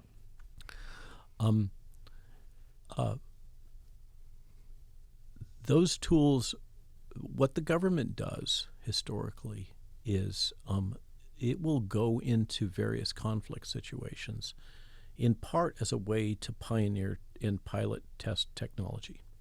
It's like beta testing, only you're beta testing in a hot, conflict environment. The helicopter was beta tested in the Vietnam War. I know that because my dad worked for Hiller Aircraft back in the 50s, and he was told, we're going to have a war in Southeast Asia to pioneer and pilot and enhance helicopter technology, helicopter gunship technology. Okay, so that's... Well, now I know why you're so smart. Yeah, so, well, that's a whole other thing. So, Twitter was, there's this talk about Arab Spring being a Twitter conflict. It absolutely was. Twitter was deployed in that theater. And you need to understand, anybody that's interacting on social media needs to kind of understand what that means. And Twitter is a great way to illuminate that.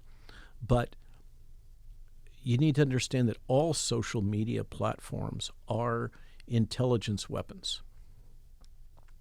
Whether it's WeChat or TikTok coming from CCP environment towards us, or it's the stuff that we deploy worldwide. Signal, or whatever. Everybody thinks, oh yeah, these various chat applications that have been deployed all over the world are safe. I'm sorry, no, they're not. Are any of them safe? Not to my knowledge. Signal, no. Nothing. I don't think so. So I've been told that actually the iPhone FaceTime application is as good as anything. But what about Proton Mail? Have you heard anything? I use about Proton Mail all the time. So that's the only one I use. Yeah, because it's Swiss. So in any case, understanding Twitter helps you to understand this whole ecosystem.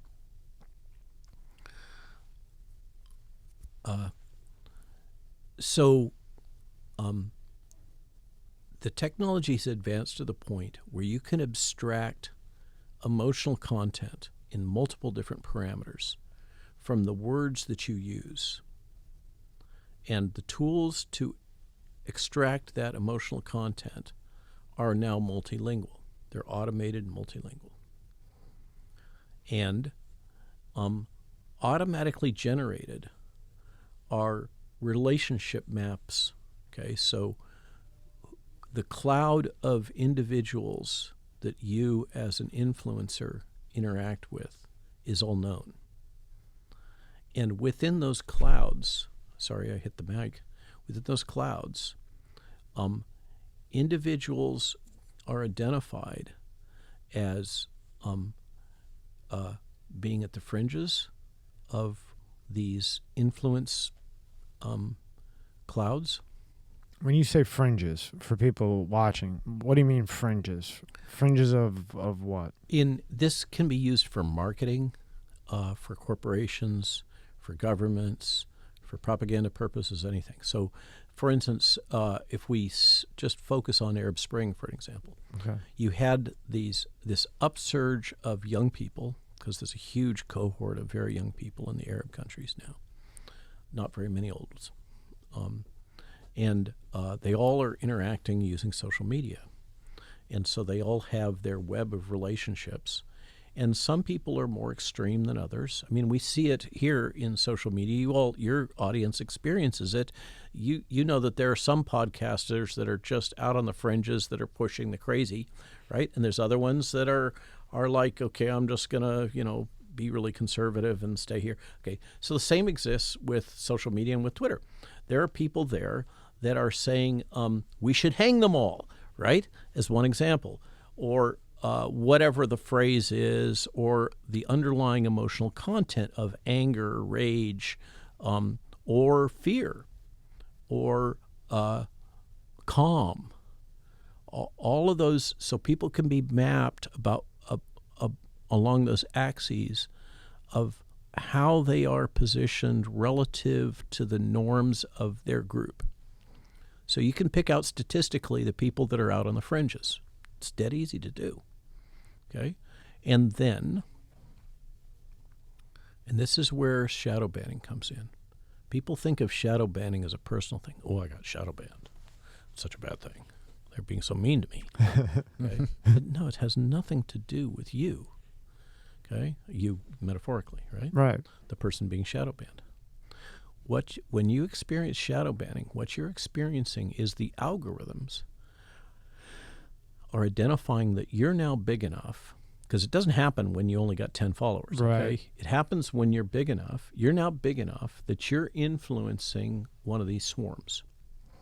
Okay? And you're influencing in various ways by what you're saying, the emotional content of what you're distributing, etc. And so they can select to emphasize or de-emphasize who gets to hear what you're saying based on where they want that swarm of people to go intellectually, mentally, physically. Okay? If they want that crowd that's assembled to go attack the presidential palace, they're going to emphasize the people that are out on the fringes saying, hey, we ought to all go together and pick sticks and knives and pitchforks and attack the presidential palace. And that's the stuff that everybody will hear. Or if they are on the other side, the people that are influencing within that realm that are like, I don't know, this sounds really scary, we ought to all stay home. Well, that's what everybody hears, right? So that's how that tool works. Okay. It almost sounds like like they're breaking it up into genres. Like if you take music for an example, you have country, R&B, you have rap. Let's say somebody comes in and pays Spotify $10 million to push the rap song. Well, if you're not in that, what they're pushing right now is the rap song to come up, the country and the R&B get shadow banned because the narrative that they want would be the rap or whatever. That's a good example in kind of making it accessible to people. And that's true for anything, any content. Okay, so what that amounts to is for folks that are passively absorbing what is Twitter saying, and that includes all those blue checks, right? Yep. They're all being influenced too, in terms of what they're going to write in the newspaper or whatever. Okay, what they're going to say on Twitter, they're all being influenced by what they're seeing, and so the Twitter algorithms, just turn a knob here, turn a knob there, and you control not only what information they're getting, you control how they're thinking, you control how they're feeling. You control their underlying emotional content. That's when it gets dangerous. Okay? It's the way things are. Okay? That's what Twitter is. Now, does Elon throw a wrench in that, do you think? I don't know. So somebody on a UK podcast last week kind of confronted me with this. Is Elon a good guy or a bad guy? And I'm like, I don't know. The jury's still out. Elon is the largest U.S. defense contractor. Don't forget it. Elon is all in on Neuralink. I use Starlink commercial because I don't have decent internet for my broadcast now. Okay, thank God I've got it, and I can now stream at 1080. Yay, Elon! Only cost me $500 a month. And we have our friend Robert Beto over in Ukraine who works with them, and he shot that. I think one of the reasons I think was for Buddy Beto. We need to get him back. So you got to look under the covers. My understanding is a lot of the capital for this acquisition, because this is too big. This acquisition, like, he couldn't just write a check. I don't know if you remember. I mean, I've been tracking this. Maybe your viewers have. Many of them have also. Early on, Elon said I was going to buy Twitter, okay? And I am the wealthiest man in the world, and I've got a boatload of Tesla stock, and it's worth a fortune, okay? And within about 3 weeks, that Tesla stock is suddenly tanked, okay? He doesn't have the capital that he thought he had.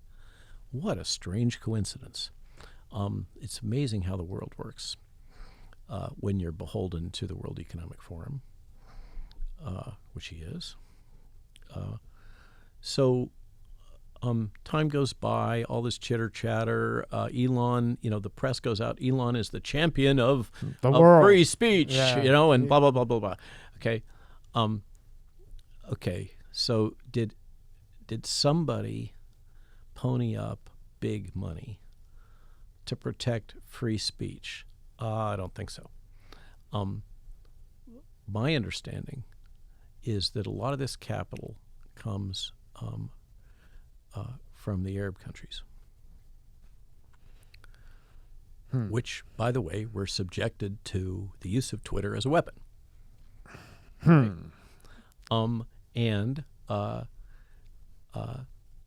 Furthermore, the business model, we always got to get back to, don't fall for the razzmatazz, okay? You got to look, what is the business model, because that's what's driving these investments. And correct me if I'm wrong. When you say the razzmatazz, all the talk, all of a sudden I'm getting traction now. I got 3,000 followers overnight because Elon changed the source code. That razzmatazz. Yeah, or he's such a champion of free speech. Right. Maybe he is. I don't know. He doesn't talk to me, and I'm not in his head. He doesn't talk to me either. So who knows? You talk to him, Rob? I haven't talked to him recently, All right. no. Yeah, so Peter McCullough said that he was getting a call from Elon. I don't know. So I don't know. Maybe we'll have somebody to ask directly. So what was rolled out as the business model, as I understand it, is Twitter becoming the platform for X. And remember, X was what Elon originally called PayPal. And there's SpaceX. And the really cool, fast Tesla is Tesla X. Okay, X is his brand. He bought it back from PayPal. What he describes is that X is to become, forgive the Lord of the Rings metaphor, the one ring to rule them all. It is to become the platform technology by which we do all of our transactions. Okay? We buy stuff, we do our Ubers or whatever. Everything runs through X, which is why it was so important for him to know what the true installed user base was as opposed to the bots, because that's how he placed value on it, because the value is in the installed user base, which he now has and he wants to convert to a WeChat-like application space in which this social media platform becomes the universal platform for doing all of your business and all your transactions, your banking transactions, your credit card transactions, get paid through, all this stuff comes through X is the vision, okay? Bankrolled by petrodollars, right? And integrated eventually into Neuralink and everything else. Is this all about Elon as a champion of free speech? I can't convince myself of that. I'm too. You probably know there's. So we all know red pill, blue pill, right? Right. What is a black pill? in the middle? No, black pill is those people who see conspiracies everywhere. Oh, okay.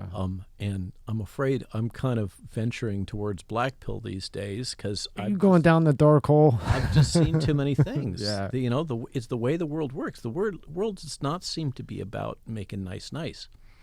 It really doesn't at all. Yeah. So when everybody says Elon's the champion against, free speech, whatever, you have to dig down to it, which you just did. And I didn't know this. When you present it like that, the jury is still out. I still think his in my opinion, what he's going to do too is he's going to find a way to take over or buy or purchase TikTok. That something tells me that was part of his bigger plan too. I don't know. That's just me. Time will tell. Yeah. When you put it the way you put it, that changes it. Like you said, what meets the eye isn't always the reality of the situation. Because when you say it like that with the X this, X that, now you have Twitter. Now everybody's going to run to Twitter because they think, hey, this is the new up-and-coming thing. It's free speech. It's Twitter. But really, it's just part of X. Well, and it's why he has to overcome the barriers to conservatives participating, because conservatives are part of the market.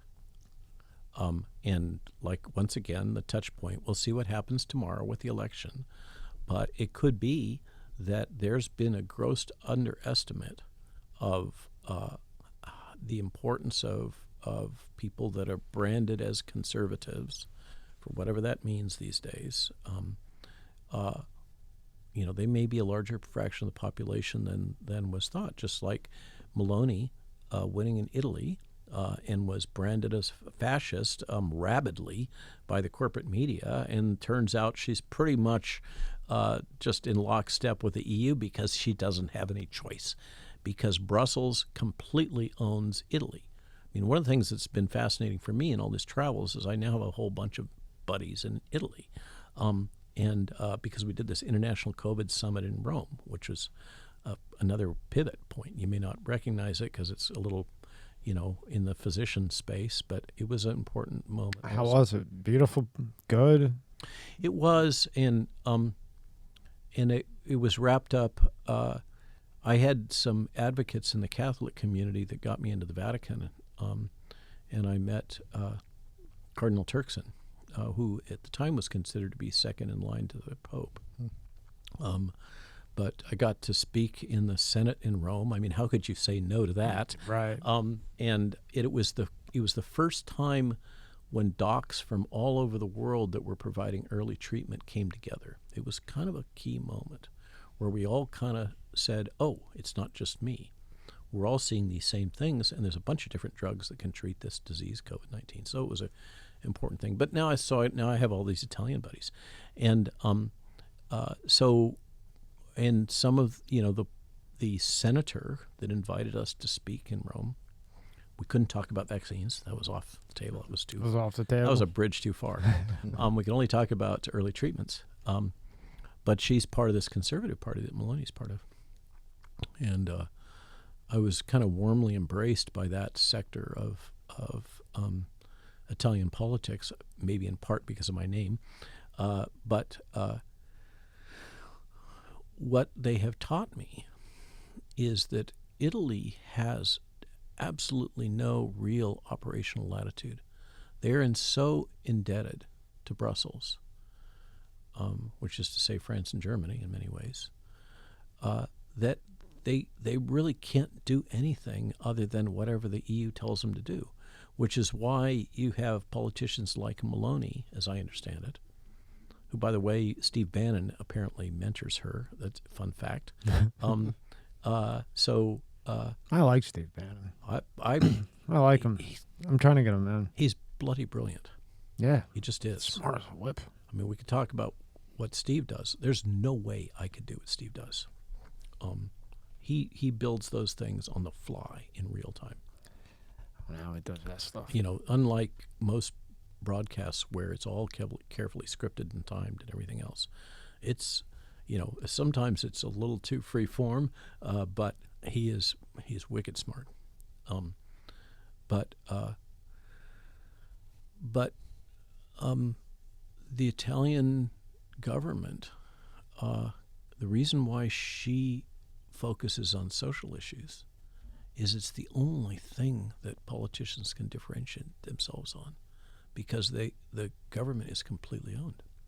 And what they tell me, my Italian buddies, which may be a skewed population because they were in the resistance, is that what they tell me is not only is Italy owned and run by Brussels, by the EU, but very much by the United States and functionally by the CIA, and it has been ever since World War II. That's great to know. I got about 10 cousins over there that I send polo shirts to. You know, that's what they want every Christmas, polo shirts. That's all they want is polo shirts and polo jeans. And Levi's, no? Or is that Russia? Levi's was like 5 years ago. Yeah. That's what they would ask for. Now they just want polo. They're so excited for polo because a polo shirt there is $300 US. Yeah, so importation. Fun fact. Yeah, that's good to know.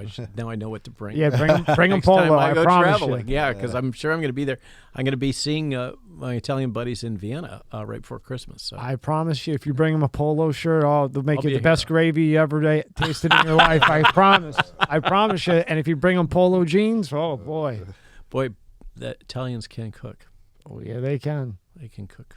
Yeah. So, yeah, interesting world we're in, and that, to bring it back a little bit to the book, that's been a journey over the last year for myself and my wife, who's really the co-author. She should have been listed as a co-author, but all the graphics were already done and everything, and there was just no way to fix that. Now I might be wrong, but wasn't this supposed to be released earlier last time? was. Because I had before. It was I'm November guilty. 11th or something. Yeah, I'm guilty. You pushed it back. Well, What happened? What happened, Dr. Malone? It just was so. In trying to make sense out of what has happened, what we did was, because we haven't gotten anything for this, we had no advance or anything. And we don't have any income anymore. I've destroyed my business by speaking out. And so I decided, together with Jill, that we would serialize it through Substack. And that's what really has happened, is that even before the Rogan podcast, I had been one of the people involved in editing Bobby Kennedy's book on Fauci. And after that, Tony Lyons asked would I write one also. And he assigned a ghostwriter, and I won't name names, but it just wasn't me. It just didn't feel right. And so Jill and I took it on, as the main thing we did. And what we tried really hard to do was help people make sense out of what we've all experienced, and in so doing, make sense for ourselves. What's happened here, and correct me if I'm wrong. Kind of because you've went through it, but then when you regurgitate it from the beginning to end, like in your book, now you're seeing it for what it is. For instance, when I'm coding something, I don't realize what I'm doing. It's what I do for work. But then when I see the result, sometimes I have to go back to realize what I did. So in a sense with this, you're living through the COVID, the vaccine, the 3,000 interviews asking the same question. the propaganda. The threats, everything else. But now you go back and look at it one step at a time. Yeah, and try then to put really, it together. Ooh, that had to be difficult. And so as we're working it, and trying to make sense out of it, more and more information comes out. The Deborah Burke's book comes out. The Scott Atlas book comes out. Peter Navarro's work. So many things get published, and so many great people doing investigative work all over the world, and particularly in the United States through Brownstone Institute and Epoch Times and just all these different channels. And things, you would. So, for instance, Ernst Wolf last Winter from Germany put out a great piece, and he's continued to follow this, that this is all really about the central banks and their problems that they encountered and were facing in 2019, which looked like very much like a 2008 scenario, only worse. And they needed to find excuses to inject capital. Or there was a point in time when I just did not want to talk about the Great Reset, right? And then we read the book and dove into it, and there we have it. You have to account for the role of the World Economic Forum and all this. And then, the reveals about, as I was just mentioning, the National Security Agency and the Department of Homeland Security driving this. There's so many different layers. And so it just, everything would come out. There's another chapter we have to do, another chapter about that, another chapter. And it got to the point where I finally delivered it to Tony Lyons, and it was 450 pages in Microsoft Word. And he looks at that thing and he's like, well, this is going to be a doorstop. We've got to trim this thing down. So what did it come down to? It's still over 400 cited references and in the range of 400 to 450 printed pages, which is different from Microsoft Word pages. Yeah, a little bit longer. It's still a major piece of work. Broken into 3 sections. I use the metaphor of how a physician approaches the world, approaches their patient. So there is, as a doc, old school doc, not today. I like old school. As an old school doc approaches, I don't want new school. You go to the doc. As I was trained at Northwestern, which is one of the best clinical schools in Chicago, the first thing you do is you take a history and physical. And then you come up with a diagnosis, and then you come up with a treatment plan. So that's the way the book is written. The history and physical is basically first-person accounts of folks, particularly docs, in what they experienced. So, we have a chapter from Meryl Nass, a chapter from Pierre Corey, a chapter from Paul Merrick, some stuff from me, etc. So that kind of gives, the hope was that people could kind of live through it with us by learning from those experiences, those first-person accounts.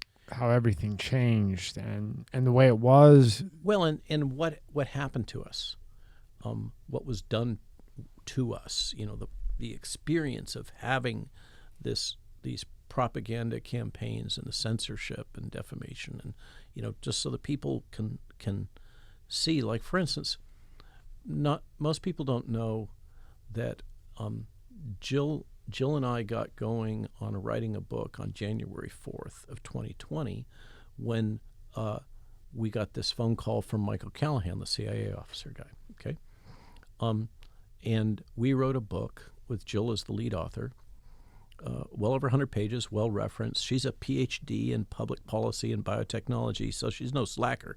Congratulations, Mr. Malone. And so we put this book together, and she self-published on Amazon in the first week in February of 2020. Now, the conspiracy theorists think, oh, that must be proof that we knew about this long ago. No, it's just we work hard, and we can write. Gee, you work hard. Yeah. Nah. Old school. Yeah, so we put this thing out, and it was doing well. It was written for our neighbors. We live in rural Virginia. It was written for the average Joe, and Josephina, of, plant a garden and, stockpile and use your alcohol, horses. Use alcohol wipes on, the airplane when you go on, and that kind of stuff. Come along March, and the idea was, because with Kindle, we could update it, and everybody would get an automatic update, so they wouldn't have to rebuy it or whatever. We could keep it fresh. We could keep information going to people. That was the idea behind this. How'd that work? We weren't making any money.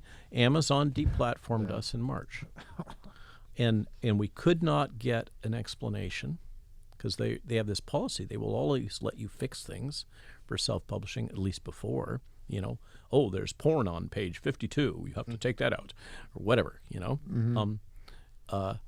No explanation. And finally, multiple emails back and forth, we got the explanation. You have violated community standards. Oh, jeez. The first time we ever heard that. Nobody had ever heard that before. Point being, we've been, living this little nightmare since the very beginning. Before, the White House, Bill Gates says that he didn't even know about this until February. Well, I don't know anybody believes that. But, the White House certainly wasn't spun up.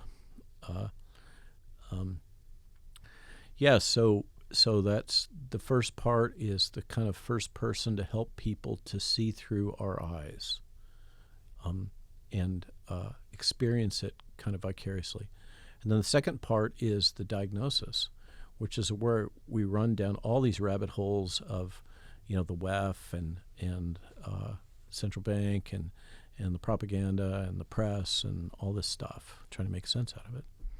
And then the last part was the hardest part to write. You'll notice the bottom line there in the little letters, and the better future coming. And that was, as we were we came up with the title before we came up with the book.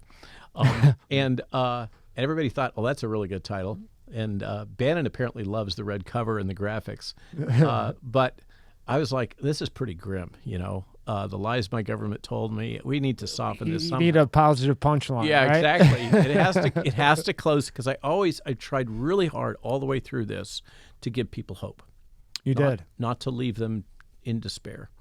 And so the better future coming. And that was the hardest part of the whole darn thing, was how when you get into this, it's dark.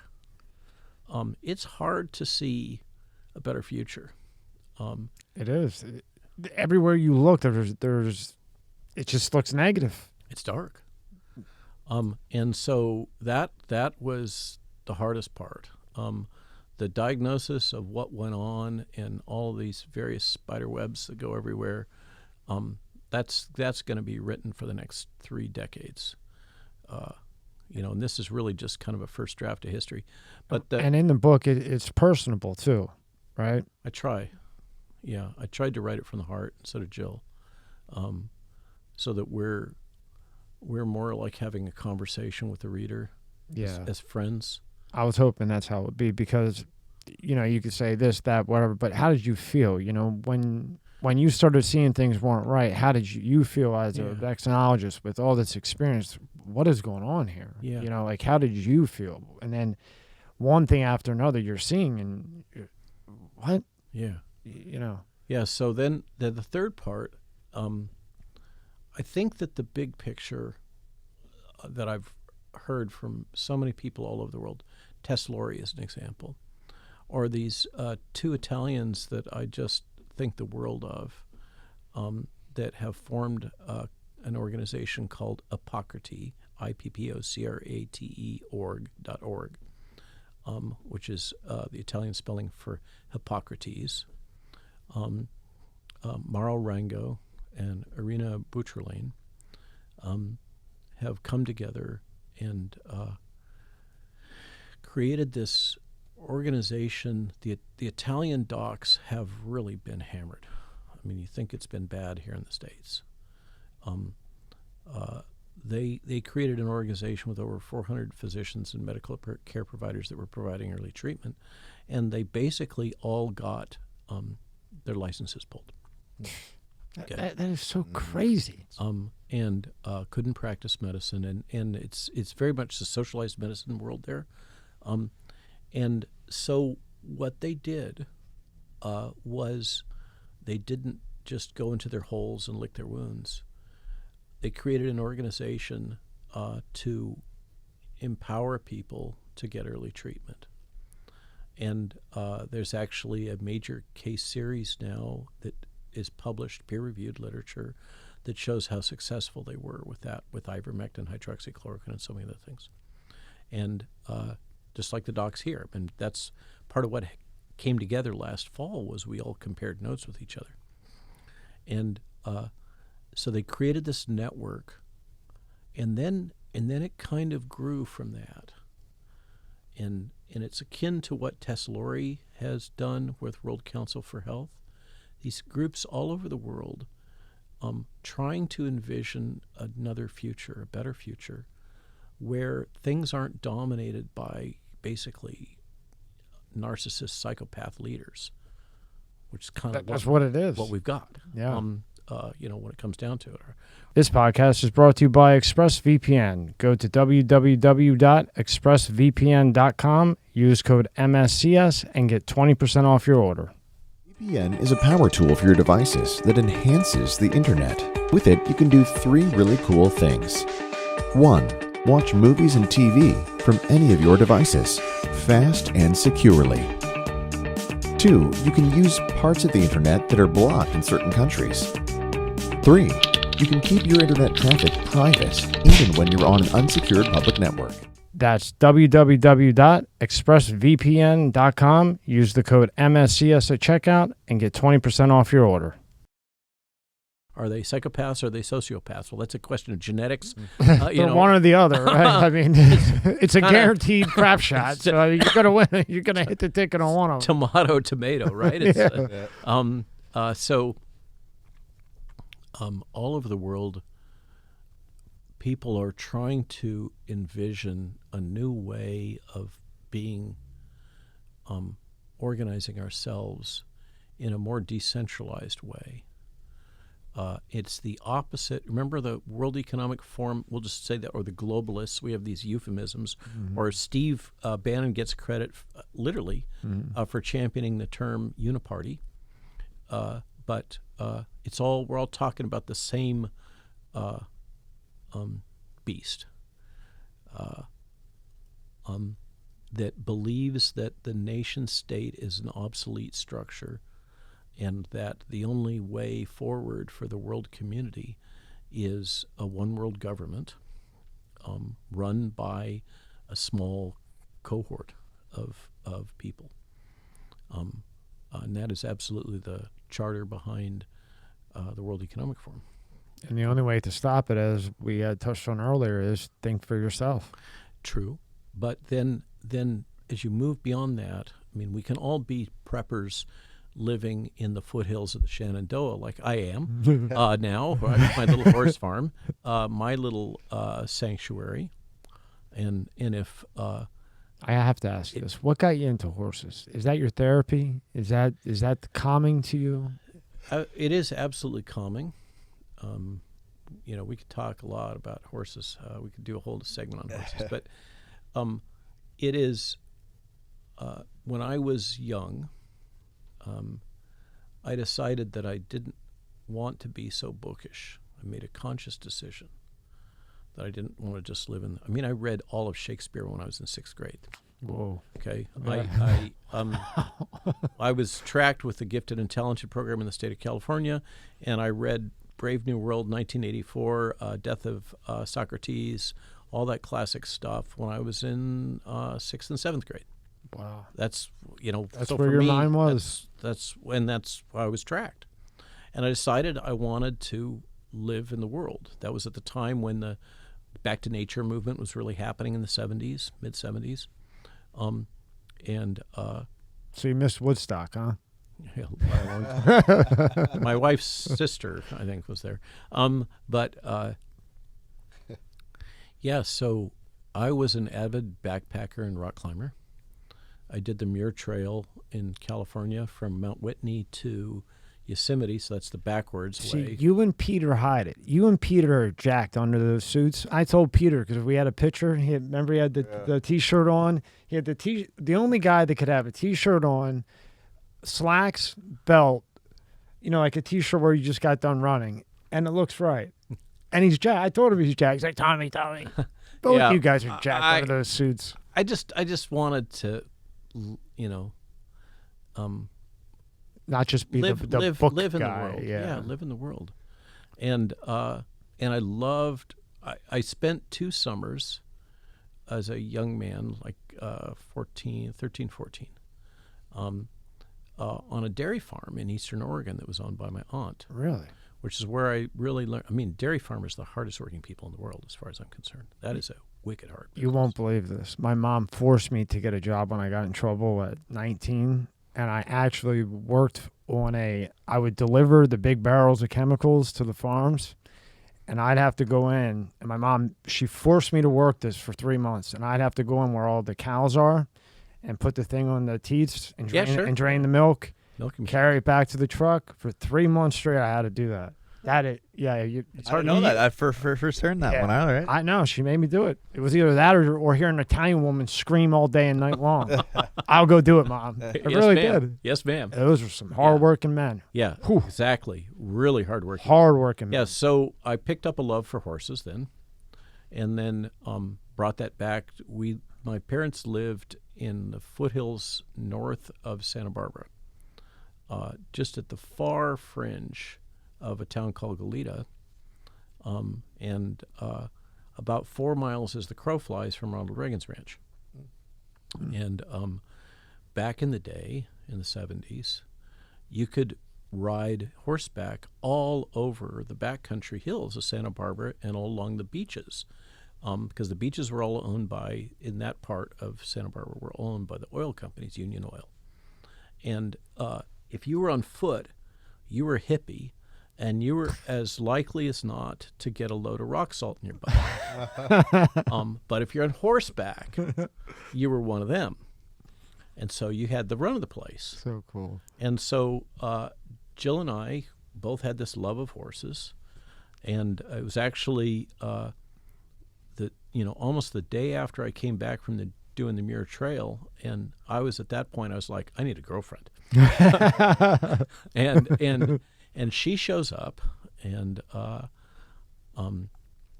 we borrow the neighbors' horses and start riding, and that's kind of been our passion ever since.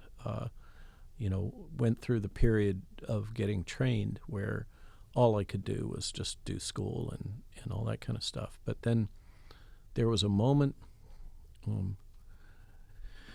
I'm also a carpenter and a farmhand. I don't know how many avocados I planted. Really? And I could set up your drip system and the fertilizer injectors and all that kind of stuff. And I've sprayed way too much glyphosate in my life.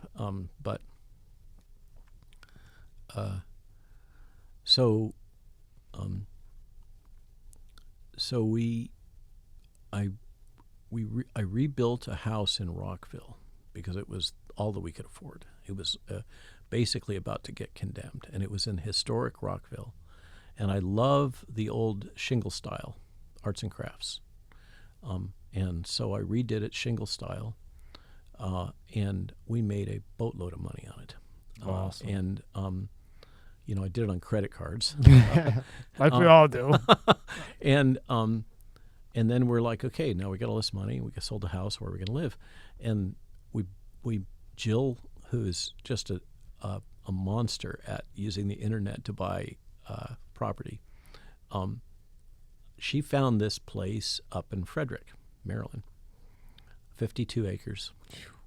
And she got there at the front of the line. There was a couple of contractors before her, and they fell out with their offers, and we managed to get this thing. So now suddenly we got 52 acres, and what are we going to do with it?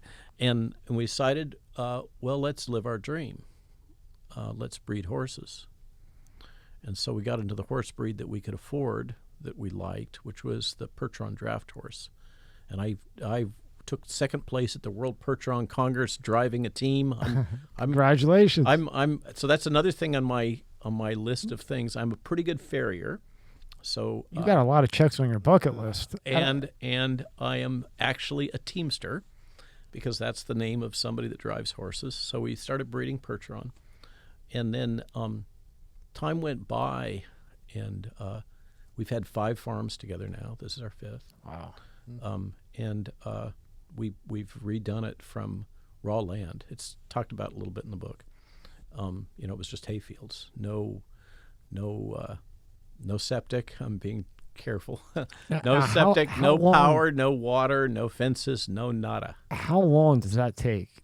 to We're build now that? 6 years in. 6 years in, huh? We got 2 houses, a really nice barn, arena, lot of fence up, and we're kind of turning it into a botanical park, as well as a horse breeding facility.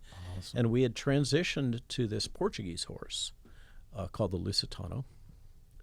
So most of our horses are either imported from Portugal or Brazil, or they're first generation that we've bred. And we're now moving into our 3rd generation and starting to really kind of lock in our breed type. But so that's if early on people were saying, "Oh, you're doing this for attention, and you're just a media hog," and all that kind of jabber. I looked at it like therapy.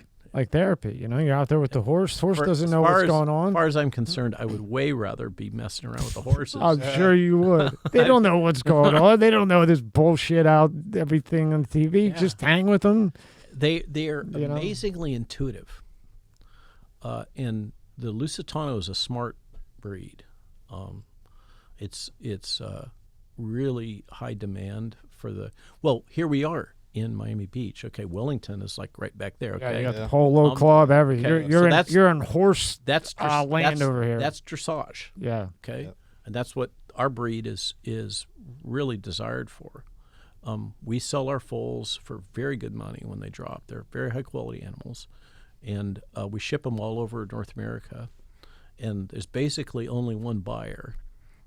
It is wealthy women, and it's their Ferrari. Yeah. And that's okay. And we produce a hand-raised horse, custom product, carefully nurtured. I'm there when they're born. They get imprinted. We treat them really gentle, and they make great companions. So, I'd way rather do that. Didn't be doing this crap all the time, right? Yeah, and they I'll tell you, there's nothing like you go out in the pasture, and they all come around you, and they're touching you and sniffing you and grooming you a little bit and that kind of stuff. They're your friends, and they're just it's transcendent. It's very much a Zen thing, to just have that aura around you. I can't describe it. I dated this girl in high school. She had a bunch of horses, and I always remember going up to him. His name was Salvatore, Italian family, and we would give him corn on the cob. Apples, but it was so funny and cool to see because when it would eat, the teeth would go up, and it would look like, it looked like it was smiling at us. Yeah, you go, and we would just hammer it. And then, she would put like a big thing of food in the bin, and that horse would look up and whoa, and just inhale it. It was just so cool. They absolutely smile. Teeth are all the way up. Now the only Before it even got it, when it saw the corn on the cob, the teeth are up here. I just remembered my uncle had 2 horses when I was a kid, and you have to clean their chute, the males. Gently put. And you have to clean your chute because bugs and flies and whatever else is waxy residue of various sorts. And I just remember I was a little kid seeing him go like this, and he's like pulling. I was like, oh God. This is totally off question, but I just want to know, when those flies are constantly landing on them, I used to try to get these flies off horse Salvatore back when I was growing up. Does that drive them nuts, or they're just so used to it? I would see it like hitting them right here, and I'd be like, that little... The ones that bite, they horse like flies. very much. So the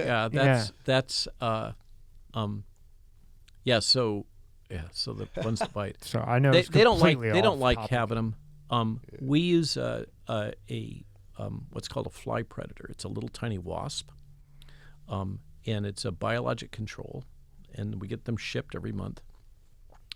And they come in sawdust with some pellets, and you walk around the farm and put them on the horse poop, and they hatch, and they parasitize the fly larva. And so if you stay on that, you can really keep the flies down, which you need to anyhow, because we're living on a horse farm.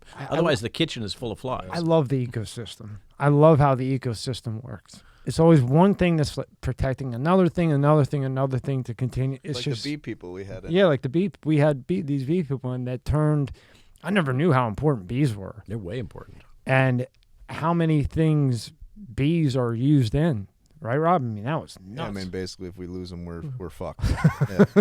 Yeah, quite. But me putting it.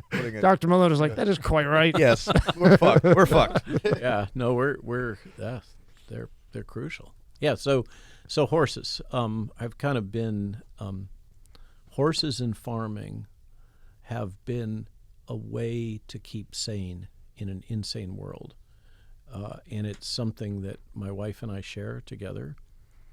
As we do everything in our lives, but for us, and this is kind of in the transition to the last part of the book. The book has got a section in there about victory gardens and growing your own and things like that. But there isn't anything like it though. When you go out there and I can't grow anything, they always die. But even just to put something in there and see it start to sprout. Yeah, getting your fingers dirty. So, yeah, but you made something, even though they always die because I forget to water it or something stupid. But. So I cite Voltaire's Candide, which has one of the concluding themes: we must all go work in the garden. It's good for our souls, and that's for sure the horses and working the land, and swinging a hammer. And we've got a bunch of old buildings. The studio now that we're broadcasting, from, it's an old pig barn. And when we bought the place, it was covered in vines. You couldn't even see it was there. And the front part had been bashed in because somebody had backed a truck into it. It's a cinder block building. Nice. And we've totally redone it now. It's open beam. Kind of feels very old world. You feel like you're in Spain or something when you go into it. Tile floor, and we've got a green room, and then the got the green room and everything. Yeah, that's cool. Awesome. It's so cool, and it's all fiber back to the Starlink commercial. Yeah, and all that kind of stuff. But it's been one step at a time, gradual, just doing it. Because of the draft horses, we got to spend a fair amount of time with people from the Amish and Mennonite communities. That's where we grew up. I grew up in Lebanon, Pennsylvania, which is right by Lancaster, Pennsylvania. And if you've been there, right by Intercourse. Correct. Blue ball, baby. Yeah. When we would go to Lancaster. And Bird in Hand. Yeah. Yes. When I would get taken to the mall, if I did something good with sports or whatever, we would go to Park City Mall. No, Park City Mall. And on the way, it's a 2-lane highway, 55, and there's a horse and buggy. Yeah. And when I say that down here, nobody believes me. But there's really like multiple horse and buggies on your way to Lancaster. Yeah, so we used to hang with those people a lot. They could build shit like you've never seen. And make great baked goods, shoe fly pie. The shoe fly pie. So that was one of the, in this weird world that I've lived in and wandered through over time. Especially now. Yeah. Well, it's gotten weirder. But they're like the last ones that can make a small farm work. Yep. And they do it by kind of doing a little bit of everything. And they work all the time, and they just keep at it. And they build the best stuff. If you ever want a dresser or a bed to last, it will last 30 generations, those guys. And everybody thinks they're a bunch of Luddites, but what they don't understand is there's reasons. Now, a lot of folks also think the Amish, they have these ideas about them living in this like perfect world, and that is absolutely not true.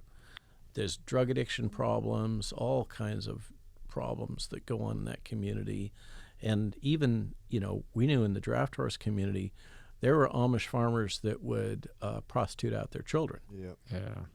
It's not all happy. All I said was that the wood is good that they make. Yeah. They make good wood, but there's a lot good there. Yeah. And but what so people think, well, they live in this cart and buggy world, and the real Amish generally won't use anything that has a rubber tire on it. Just to illustrate the point.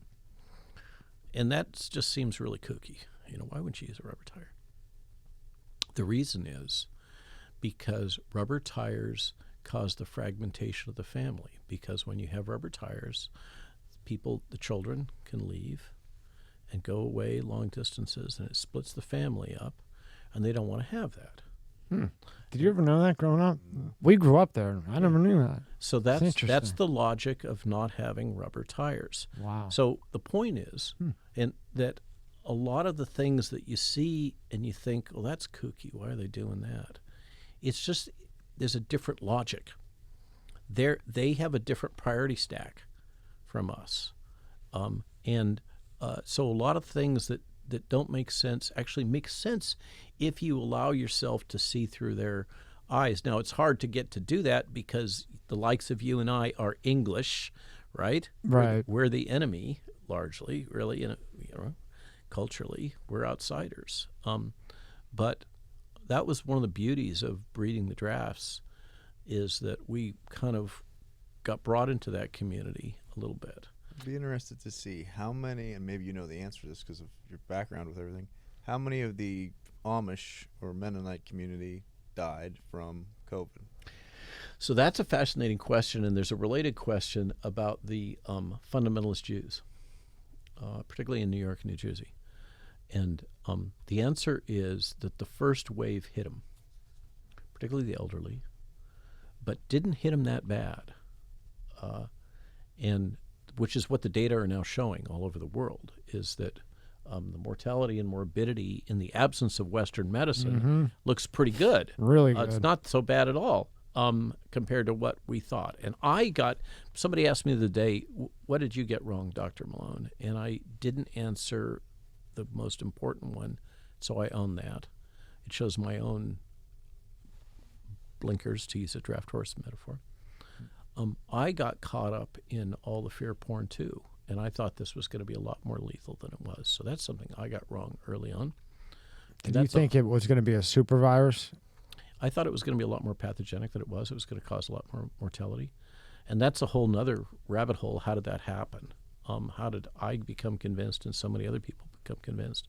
And I'm positive now that we were all subjected, including Michael Callahan, by the way, the CIA gentleman, we're all subjected to Chinese propaganda in a big way. So whether or not they, I'm not there with this being an intentional release. My mental space is that this is an inadvertent lab leak. It was the product of research that shouldn't have been done, but it was absolutely an engineered pathogen, but it was most likely inadvertently released.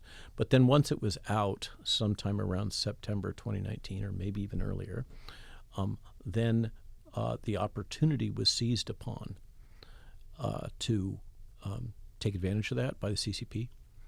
And they absolutely pushed things into the West and into the Western response that destroyed our economies. I mean, we're going to be living with this for a long time. The repercussions are still there. But so yeah, the Amish seemed to recover pretty well, which also the more fundamentalist Jewish population did. And they were pissed.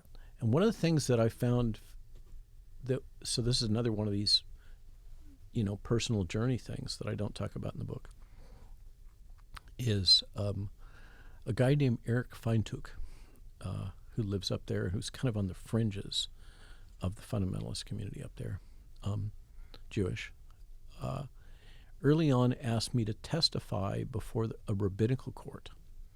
So a bunch of old graybeards, it's like having 10 Gandalfs around the table, right? About the jabs, about the vaccines, and in particular about issues relating to fertility, because they knew, for this odd reason, who would have known? I didn't know. So in that community, the rabbis, I got to be careful here with my words, okay? They carefully track the menstrual flow of the young women. They live and die by that almost, right? I mean, that's their communities. big thing. Is one of them. One of their big things. Yeah, and so they actually, these old men sit around and actually inspect I know. menstruation as evidenced by cotton cloth, okay, without going too far. And they knew that things were not right after the vaccination. And so they had, I was asked to testify, as did others, Ryan Cole and many others. And very early on, they came out with a clear, unequivocal statement that these vaccines were not to be used for children and were not recommended in young adults, particularly young women, because of the reproductive risks. And at the time, the CDC was in complete denial, and the party line was essentially that these reports about menstrual irregularities in the press and people personally, reporting postmenopausal women starting bleeding after taking the jab, and women of reproductive age losing their cycle or having prolonged bleeding that lasted for months. And the way this was presented in the press, and unfortunately from my medical peers, was this was hysterical women. They went right there to 1950s language about women being hysterical, causing these menstrual irregularities. And now we know that those rabbis were dead on. Dead on. You mess with their, you don't want to say cult, but you mess with their group, that they they live by that. They know when that menstrual cycle's coming. They know when it's time to have a kid to keep the group going. And when you mess with that, you better believe they're going to be there. Reproductive health is very important to them. Yes, it is. I read quite a few papers on it, and they were not happy. Yeah, no. And then when they put the mandates in, shit. They were like, no. Now, kind of switching a little bit. When you got data for the Zika virus, right? Okay. Compare that data that you had gotten, worked on it, vaccine, to the data that you had looked at initially with COVID. Okay, so we put out some of the key papers in Zika early on. And actually, I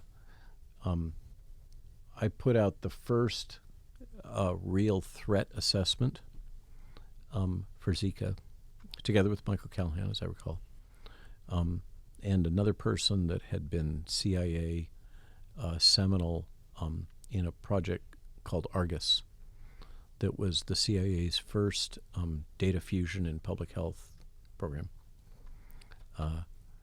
And Zika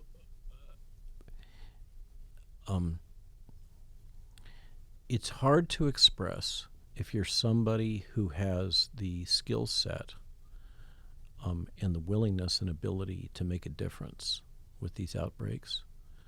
The emotions that run through you when one of them comes to fore.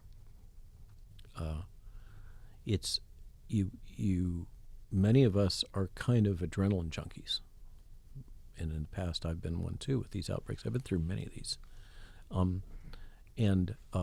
you get the notice, like Callahan calling me on January 2nd, 2020, saying, "Get your team going. We got a problem." What did he say on that call?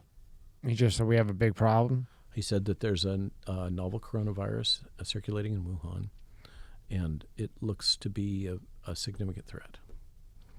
And you should get your team spun up to respond to it as you had before.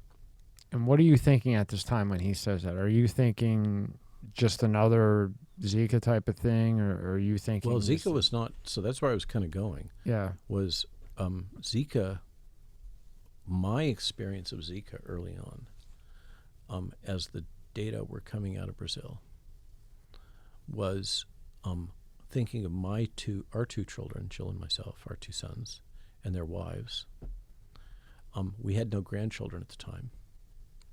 And thinking about the risk to our children and our potential grandchildren of a mosquito-borne ubiquitous virus that would move up through the continental United States, starting from the southern zones here in Miami,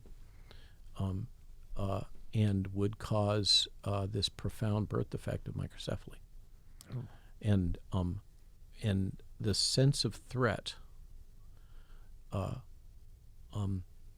was the same, perhaps even more so. When you get these calls, from me, I'm thinking about my family, my wife, my friends. Not so much that's just how I'm wired, not so much about me, but how is this going to impact on the people that really matter to me around me? And what can I do to mitigate that, to stop that from happening? And so, there was a sense that because we'd had MERS and we had SARS-1, and SARS-1 had a fairly high mortality. MERS not so much. And it wasn't that infectious, but SARS-1 was. And SARS-1 basically is what catalyzed the Canadian government to get into the infectious disease and vaccines business in a big way, and respiratory virus big way. My reaction in both was a significant dread and sense of threat. In Zika, it was no one could make sense out of it, and I think I may have been one of the first, or certainly one of a small number, because I had these connections, and I had good connections in Brazil. I'd spent time in Brazil on a PATH project on vaccination, so I had contacts at Anvisa, the regulatory affairs group, Institut Butantan, their kind of research NIH-like entity, etc. And so I was calling Callahan and others, what was he seeing in Panama, and trying to put the pieces together to figure out what had changed between the Zika that at first appeared in the South Seas and was now in Brazil, and where did it enter Brazil? How did it work up to Pernambuco? I traced that. There's a huge Navy harbor that does a lot of international shipping, and it seems to have come there and then moved up a highway to Pernambuco, probably through prostitutes, and it may have actually come in through the canoe races that they had, which brought prostitutes from all over the South Seas into that part of Brazil. So that's just the truth of it. Okay? I remember the president of Brazil.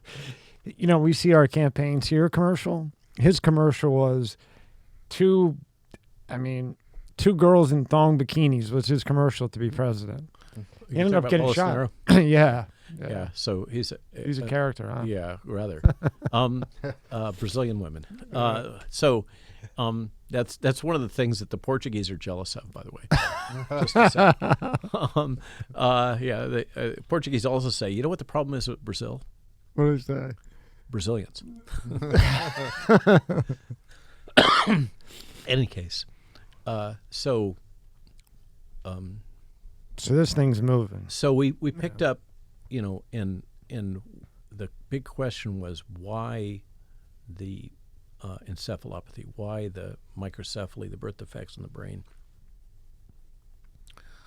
and there was a case of a Hawaiian U.S. resident that had spent time in Brazil and came back and gave birth to a baby with microcephaly.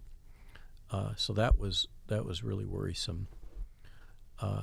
And the CDC was in denial that Zika could be sexually transmitted, and yet there was a clear report from a CDC staffer who had sexual transmission with his wife. So that was another, classic CDC serial killer move. Yeah. I came down in the last publication we put out, and the Brazilians hated me for it. They basically stopped talking to me after that. Brazil uses thalidomide to treat leprosy. which is like the cheap leprosy treatment, and they produced thalidomide at huge amounts. And in the Indian population of the poor of Pernambuco, which the slums in Brazil are the slums. truly impressive.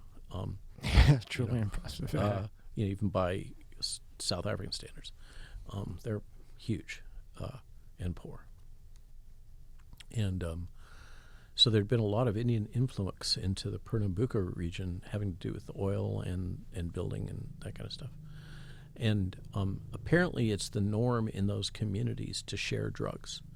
So if somebody was to get a prescription for thalidomide for their leprosy, they would normally share it with the other members of their family. And so there was so much crossover, I thought, between the symptoms that are associated, the birth defects associated with leprosy, with thalidomide dosing, and what was being reported with Zika, that I thought that there's a good chance that you had an interaction, a cofactor interaction between the low-dose thalidomide that people might be getting from their other family members, even though they were the pregnant were not being prescribed it, and the virus.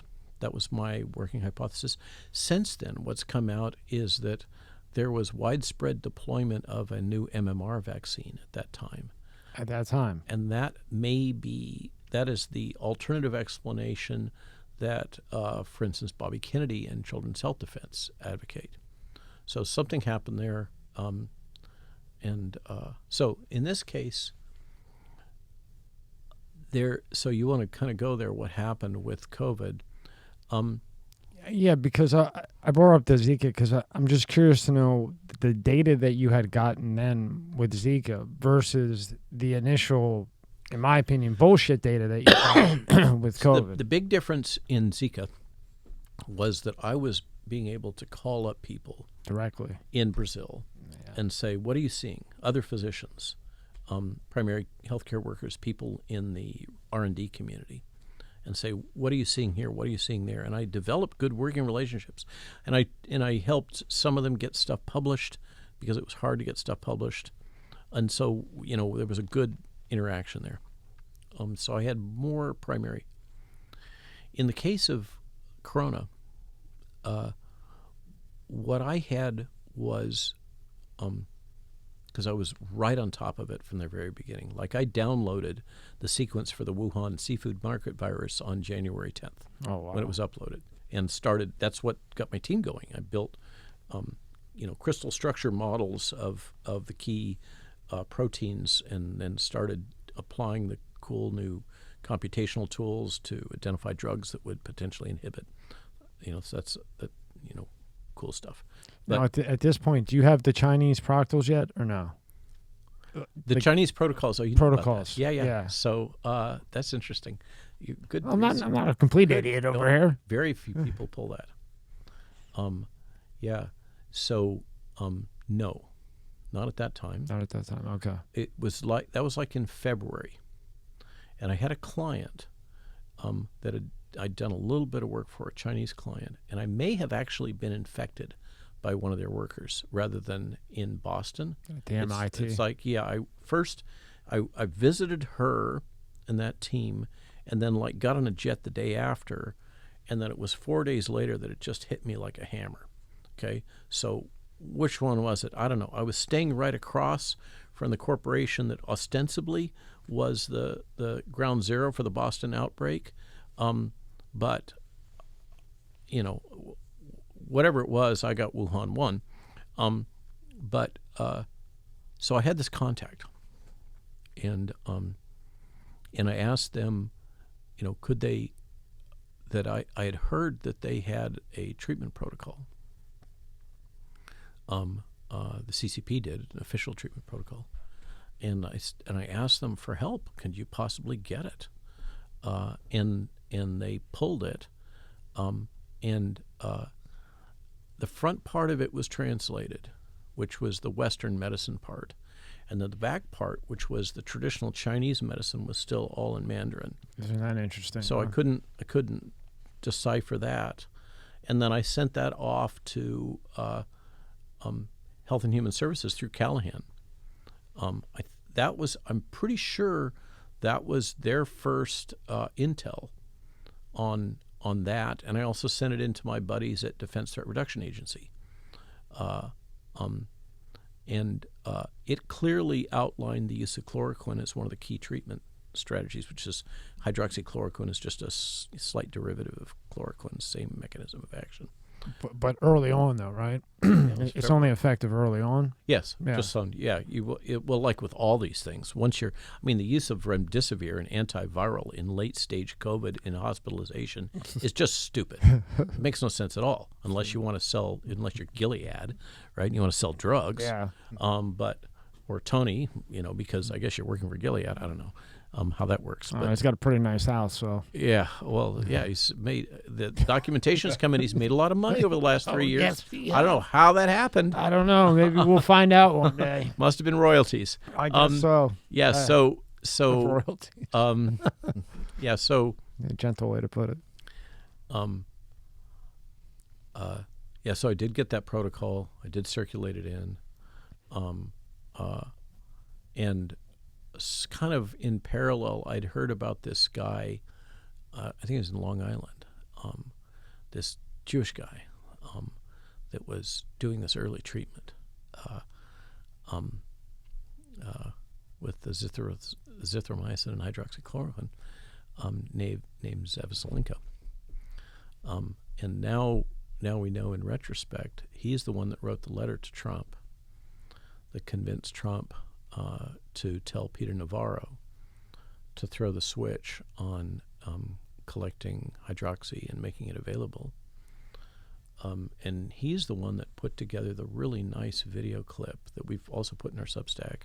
I wrote up kind of a eulogy for him and put together a video when he passed away. And he really well documented that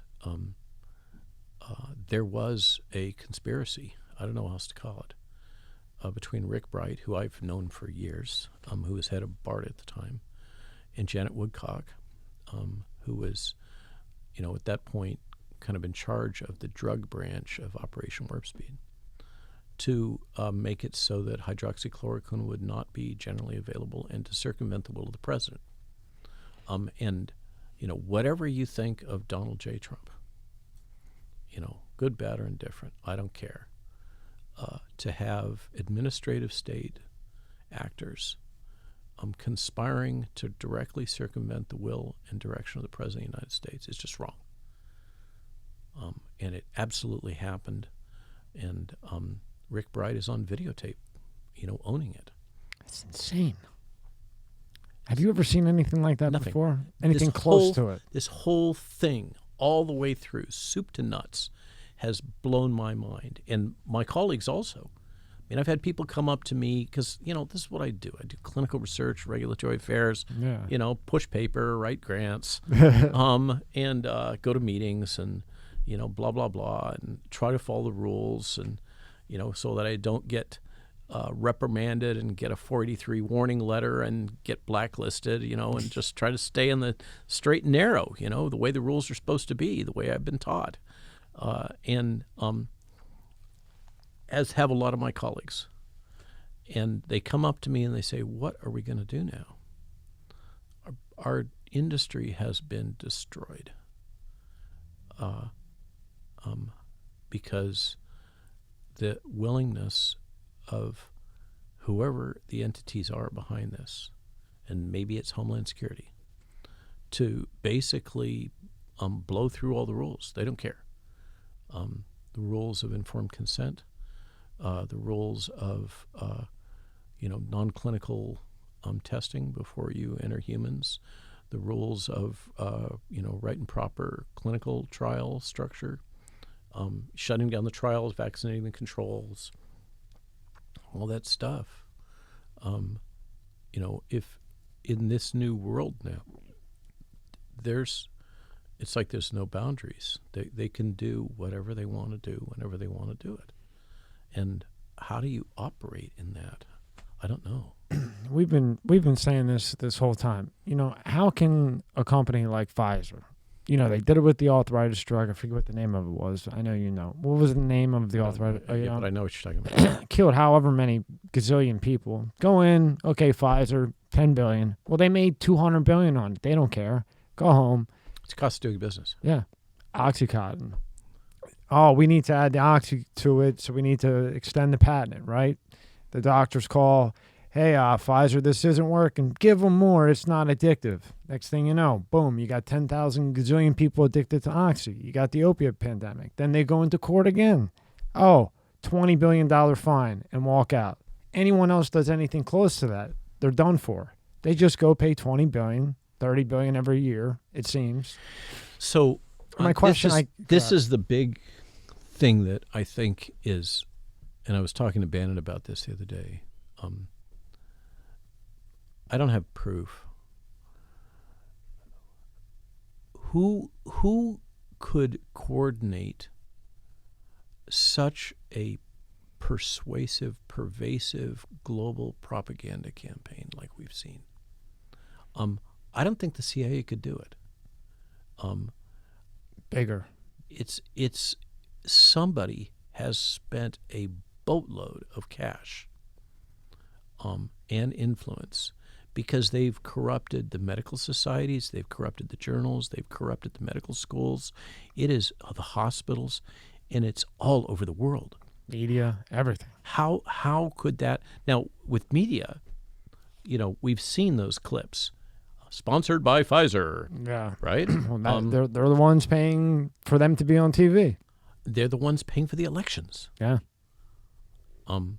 It's I suspect, without proof, this is a hypothesis, that when the dust settles on this thing, we're going to find out that the hand of Pfizer has been all over this, all over the world. That's crazy. Because it would have to be something, like you said, it has to be something huge to pull this off. This isn't.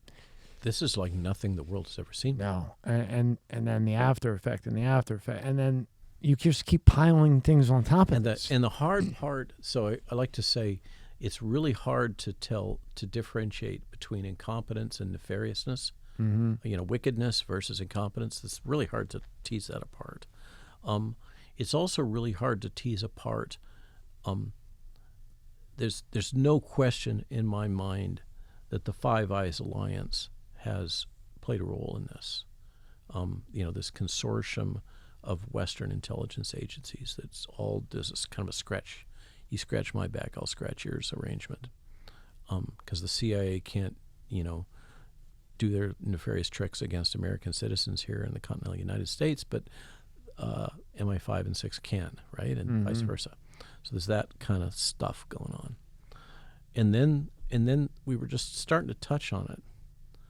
There's growing abundant evidence that the CCP acted through a variety of channels to push propaganda into the West and to push the CCP solutions into the West, which caused the West to just destroy their economies.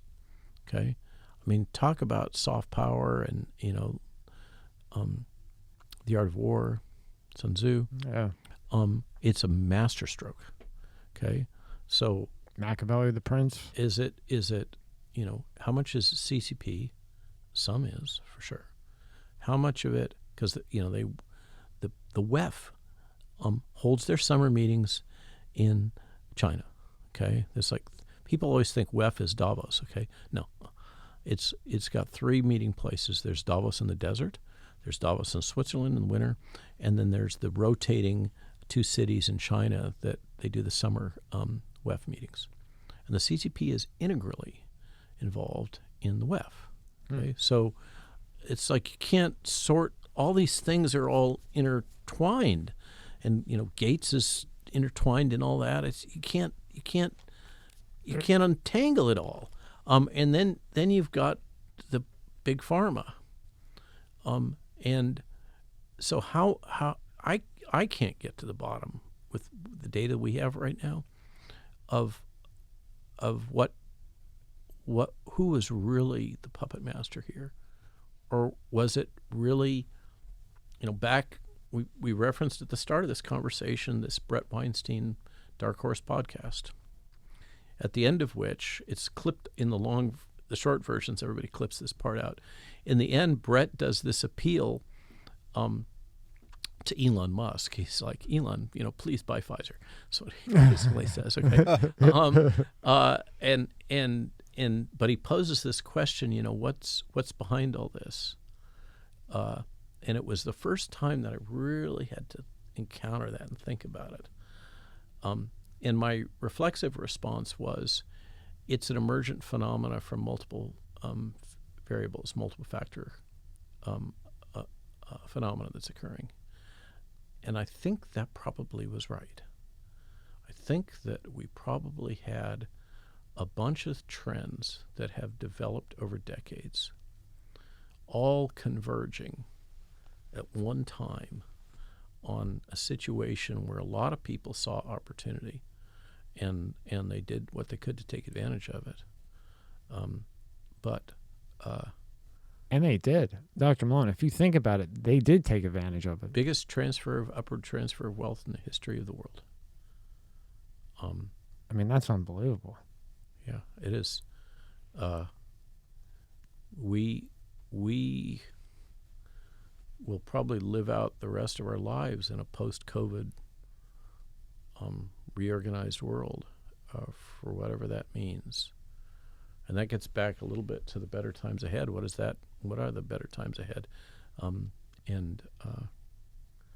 I hope they can be a world in which we care for each other more, and we don't let the globalists and the economists and the banks define us just as economic units and as numbers and things to be optimized and useless eaters and all of this. Useless eaters. That's a great. It's a great way to explain it. Yeah, that's their language. Yeah. The idea. This is one of the deep paradoxes about all this is what we're being told about this next fourth industrial revolution, which is what they're focused on. Which they describe as the fusion of man and machine, and this gets into transhumanism, is a world in which we will have significant excess labor that by going to robotics and machine learning, deep learning, artificial intelligence, and extremely broad penetrating data, we will not need so many workers. We will not need the physicals. Therefore, during this transition period in which they talk about the need for a depopulation agenda, whether or not the jabs are part of that. Yeah. It certainly seems like it. I don't know. During that period, we will need to have universal basic income, basically to keep people from revolting, which would be managed, of course, using social credit and central bank digital currency. To evaluate you, right? Yeah, to discern what you get allocated and how you're supposed to spend it, and you'll be told, by when to spend it on what things, etc. Yeah, we had pulled up an article on your credit score would be based on your browsing history. Yeah. Right. That was insane. Yeah. In that world, the projection is in the fourth industrial revolution that we will have all this surplus labor, and so we have to do things to mitigate, keep people from revolting between now and the other side of the fence where we have sufficient depopulation that it's no longer a problem. The paradox is, you see it, I'm sure here in Miami, we see it all over the Western world, somehow there's not enough labor. And yet for instance, I talked to you, I'd spent some time with a bunch of dairymen a couple weeks ago in Nashville, which is an interesting thing. Because they're all going robotic. They're massive, massive dairy farms that are all going to robotic milkers. Why are they going to robotic milkers? Because they can't get labor. And yet the rationale we're being fed is we're going to have excess labor because everything's going robotic. But in the real world, the physical world, people are saying we're having to go robotic because we can't get enough labor. It doesn't make sense. It doesn't make sense. And I can't tell you how many times since this whole COVID thing, I've went to the car dealership who I'm friends with the owner. And he would take the car, and in 2 hours, he'd be like, okay, the oil change is done, or you have a flat tire. Since this whole thing, he's like, Tommy, I don't have any workers. Went to another place where I know the guy. I don't have any workers. Have you dealt with that, Rob? Yeah, it's a lot. Like, we're talking an auto mechanic. Good luck getting the leaks on your roof fixed, or your plumbing done, or electrical job, or whatever. A table. When I tried to get another table made, the guy was like, I'm 3 months booked. You know, quality guy. Yeah. Called another quality guy. I'm 4 months out. I'm like, I'll give you double. I'm 4 months out, buddy. There's nothing I can do. So I don't know what the hell, where they're getting this excess labor, because every time I go to get something to work, there is nobody. Yeah. I don't get it either. There's a whole bunch of things that we're being told. Well, actually, I'm starting to get it now after I'm talking to you. It's starting to all make sense. Well, thanks. It is, which is not good. Yeah. Not good. Yeah. Not good at all. Yeah. Why didn't we ever hear about the DNA vaccine here? Why do you hear about it in India? You heard about it in China. Why in U.S. we don't hear DNA vaccine? DNA vaccine as opposed to RNA vaccine. Same thing? No. Well, I'm trying to figure out what you're saying. So, like, on the news, I never hear DNA vaccine, okay? When I read India, when I read stuff about China, they always refer to DNA vaccine. So, am I just confused with it? Yeah, like that. Yeah. So, here's the backstory to this. Yeah, please. This has confused me for 9 months. So DNA is this double-stranded, more stable molecule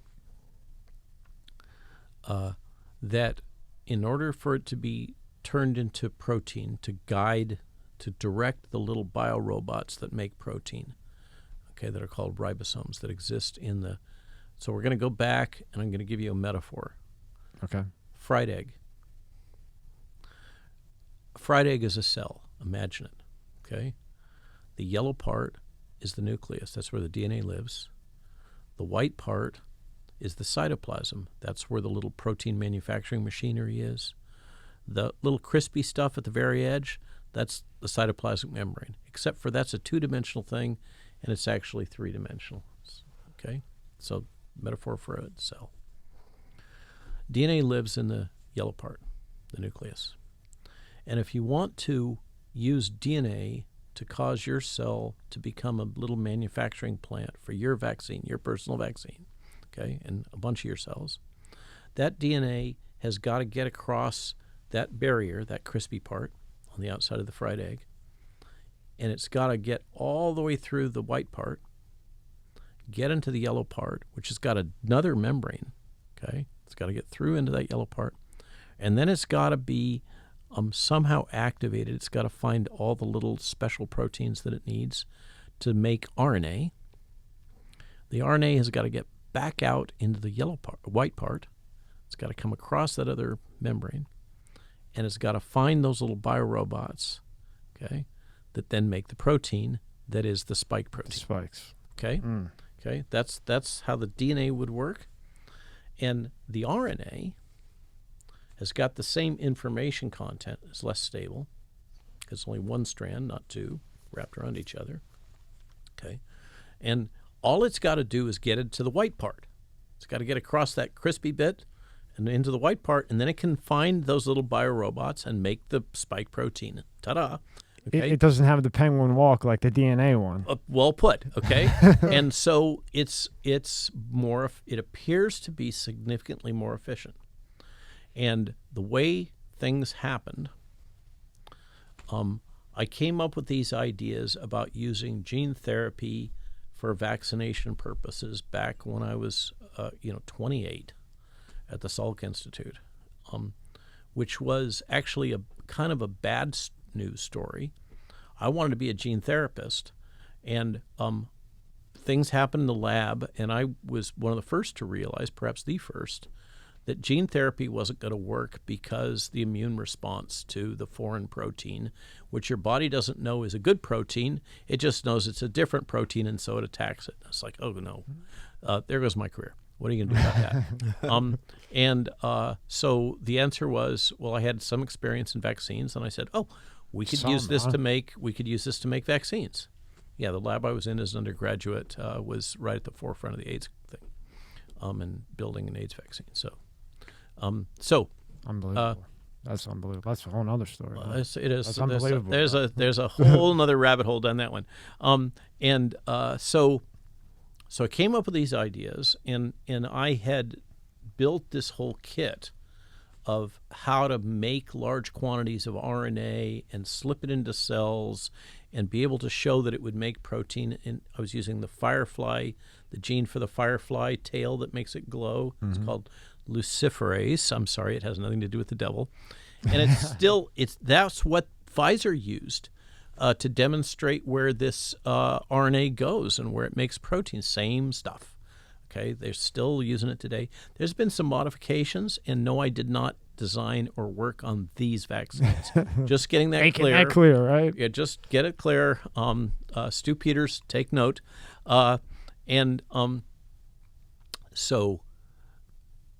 either DNA delivery or RNA delivery could potentially be used to generate an immune response, even though neither one of them were very good, not good enough for gene therapy, not good enough to cure your muscular dystrophy in your child, okay? Because it only gets a very few number of cells, but good enough to make an immune response, as if your cells were infected with virus, but there's no virus, okay? That's the idea. It's real simple. It's actually really easy when you bake it down. Yeah.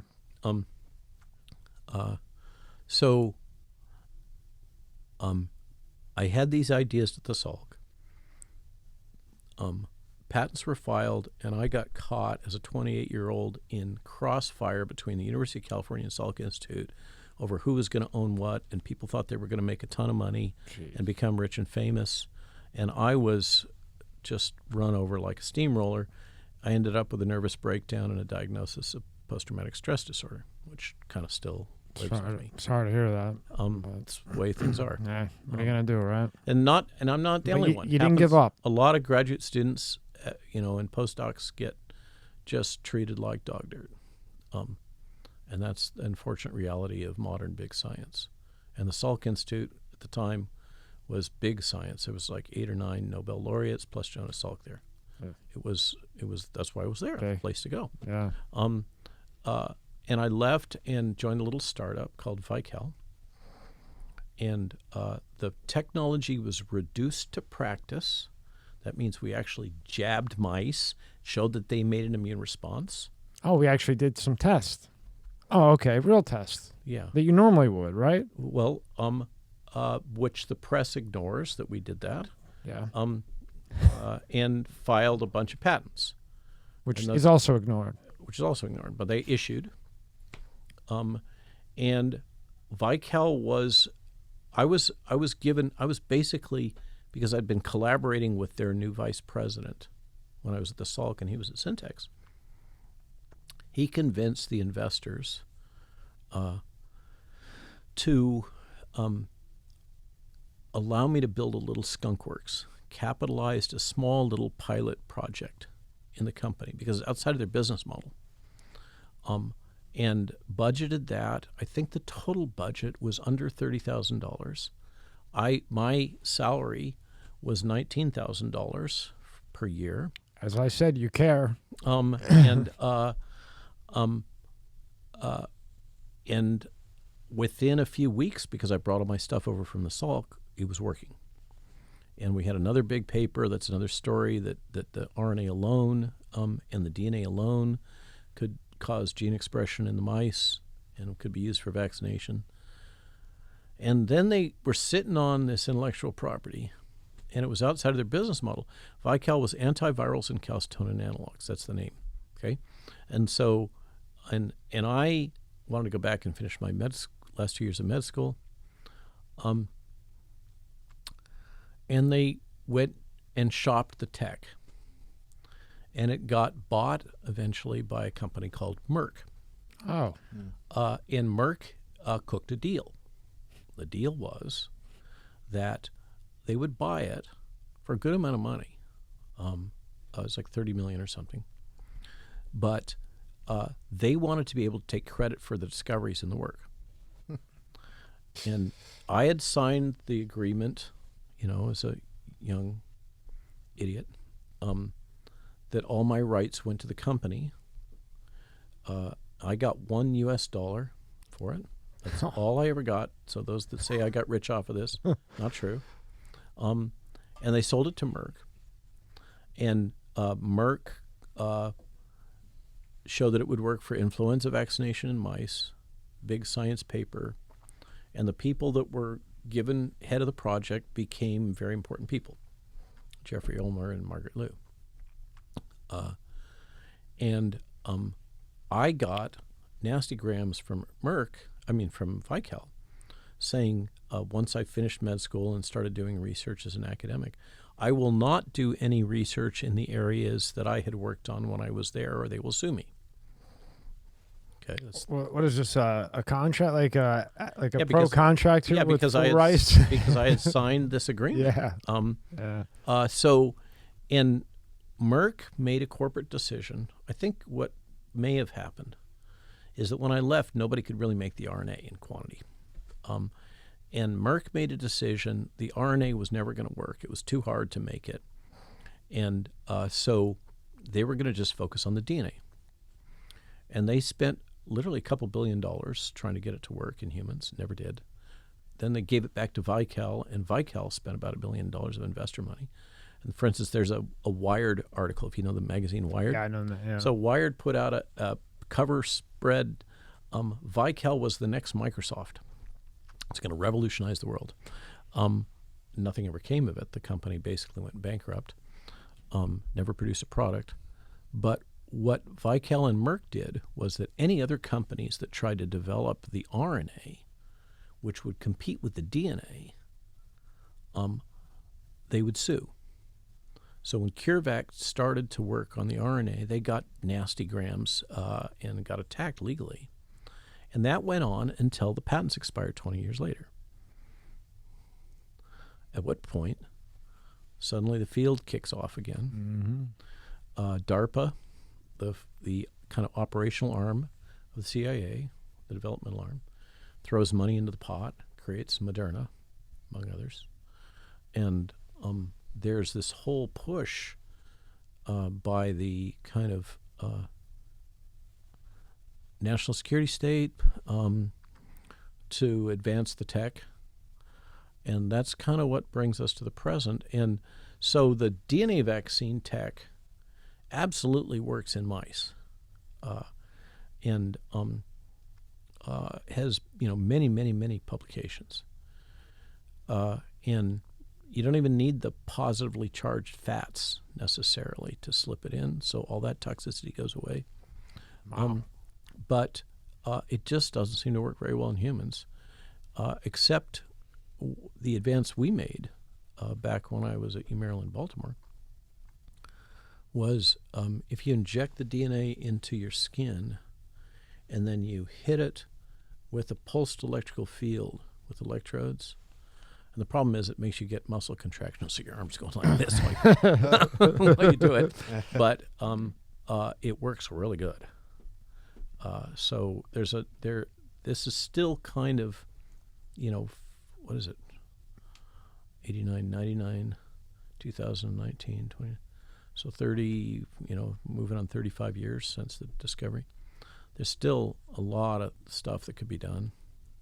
And so what you're seeing with those papers is that because of this kind of intellectual property space and the difficulty of making the RNA, the DNA had, in Merck's sitting on things, the DNA had moved a lot further.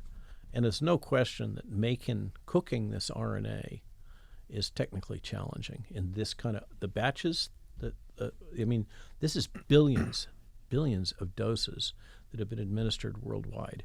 It's, as I say, I think in the book, or certainly in one of our Substacks, I think in the book, as a logistical achievement, this is amazing. I'm blown away by what's been possible. Unfortunately, in order to get there, they've had to cut all kind of corners, rush things, and I fear they probably have destroyed the value of the technology by doing it because, for instance, we had this recent Ebola outbreak. I think it was in Uganda, and they wanted to roll out a new Ebola vaccine based on the RNA. And what I heard was the locals were like, hell no. You're crazy. Right? No, we're not doing all this. We've seen that stuff. No. And could this have had potential? I think so. It's just a shame that 20 of the best doctors, including you, or vaccinologists, couldn't have came together and all worked on it together. Or just follow the rules. Or follow the rules and get the right data, maybe. Yeah. I mean, that's really all you needed. Follow the rules, and be honest about it and say, hey, guys, this isn't working out so good because there's a bunch of other vaccines out there. The WHO has licensed over 10 different vaccines. There are traditional vaccines out there. And now we know that it was kind of a tempest in a teapot anyhow because, number one, it's wicked hard to make a vaccine against a respiratory RNA virus that is worth a tinker's damn because they evolve like crazy. And probably what we have done, I've said it from the outset, Gert von den Bosch has been a leader in raising this alarm. With this global vaccination policy, we're probably driven the development of these escape mutants. And what I hear is the latest escape mutant is completely resistant to the vaccine effects. I believe it. It's the only ones that are going to be protected are the ones with natural immunity. I have a question totally related to vaccines in general. So we understand your work. People who know you understand it. You always have people now that use, we have the COVID vaccine, and we have all these other vaccines that be created in years past for other different things. And I always hear the term, don't do any vaccines, don't get your kids vaccinated for whatever it is when they're little kids because it causes autism, it does this, it does that. Yeah, measles, mumps, rubella. Is there truth to any of that? Is that just people going off the deep end? Is there some truth to that? So I'm already labeled as the vaccine developing anti-vaxxer. So I'm just going to go all in, as I already did with Candace Owens. I believed in vaccines. I really did. Put my career on it. And I believed a lot of what we've all been told about childhood vaccination programs. Right, you need to get the measles. You need to get the chickenpox. Yeah. MMR, polio, not chickenpox. I had chickenpox. I still got the scars. I do too. I have one right here. But I've also had shingles. I can tell you, shingles hurts. My mom had that right before she passed. Shingles hurts. Yeah. And by the way, the jabs trigger shingles in a lot of people. Excellent. Yeah. What could possibly go wrong? Do we have boost number 7 yet? Maybe that will give you shingles and make you bald. Maybe that will stop people. Epstein-Barr virus. So the Bobby Kennedy's beef has been all the way through. He's another one that the press has grossly misrepresented.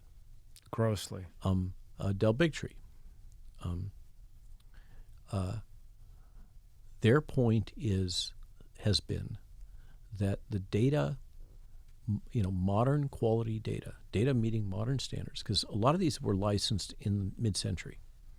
And frankly, if you go back and look at the data on which they were licensed, it is nowhere close to anything that anybody would accept now. Well, except during COVID. Right. So their request, I won't even say beef, their reasonable request is show me the data. Show me the data that these are truly safe and effective. And in particular, also, show me the data that these pediatric schedules in which you're combining so many different vaccines now, 30 plus jabs like the little kids are taking, are not interacting, and that they're safe and effective. And the data aren't there. And for me, to just give a shout out, the big eye opener, I did this 3-hour hit with Candace in the studio at Daily Wire and in Nashville. Great studio. Fascinating woman. Oh, man, is she smart. And street smart, too. I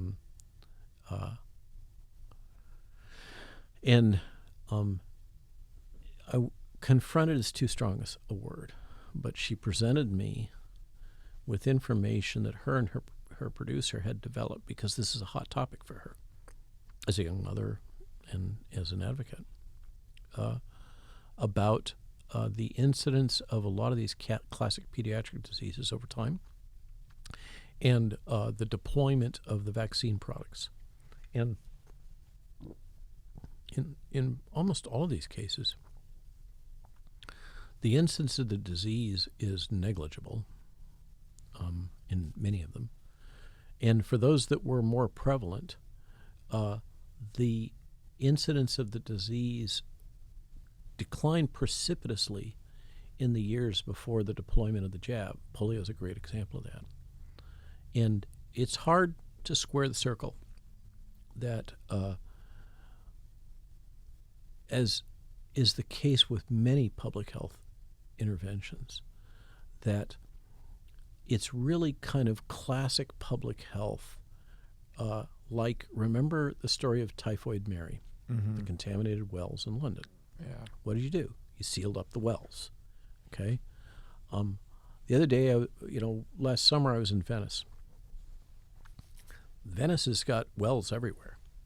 Every single one of them is capped.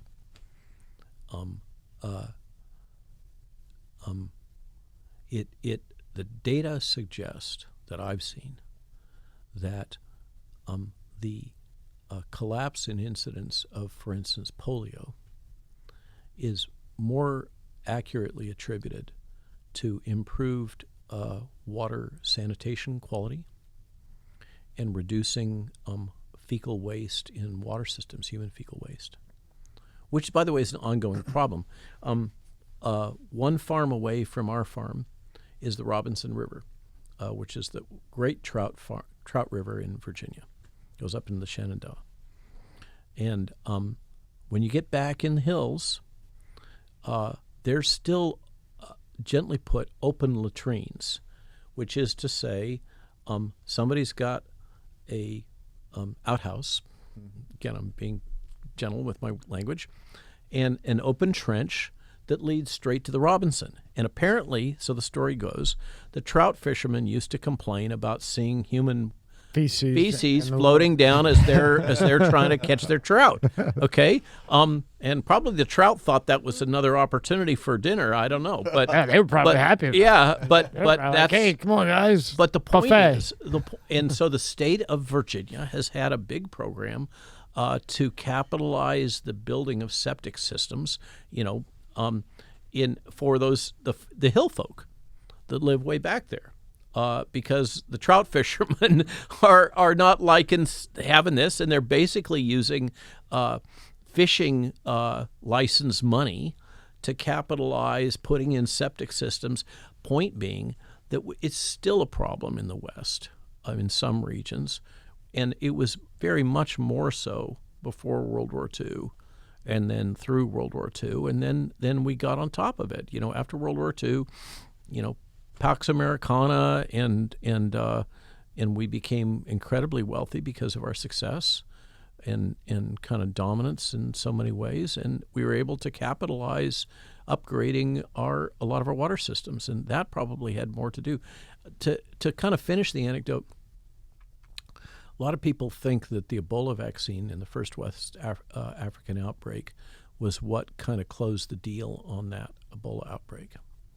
not true.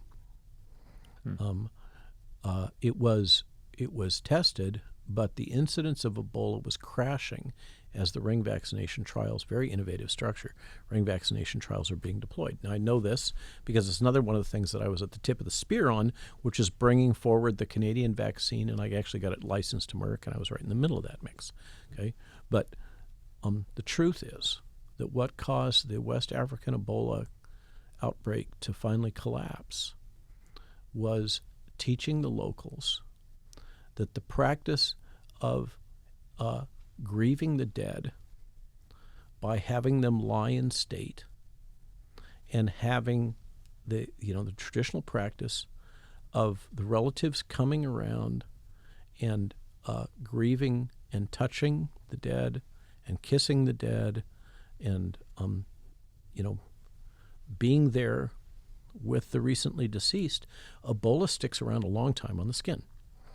And once they finally kind of figured out that that's really what's going on, and they started educating people saying, no, I'm sorry, when they die from this, they got to go in the ground, they got to be burned, and you don't hang around and mourn granddad, even though you'd like to. And that's been the tradition in the past. You can't do it or you're all going to die. And they stopped doing it, and the incidence of Ebola crashed. Just like so we just touched on monkeypox. Okay, and there was this whole hubbubaloo, and I call it fear porn, built around, and there was absolutely a war game almost precisely 1 year before. It was held in Germany, almost predicted for somehow to the day this Canary Islands massive gay rave festival that seemed to have been the spark that lit that thing. Somehow. Okay, yeah, precisely. Well, genie in a box, right? Gently put. Genie in a box. Yeah, somehow it happened. Precisely the appointed date, and then Tedros and the WHO, and they did all their things, and they decided that 6-9 vote was a tie, and he had to break the tie, right? I mean, you can't make this stuff up.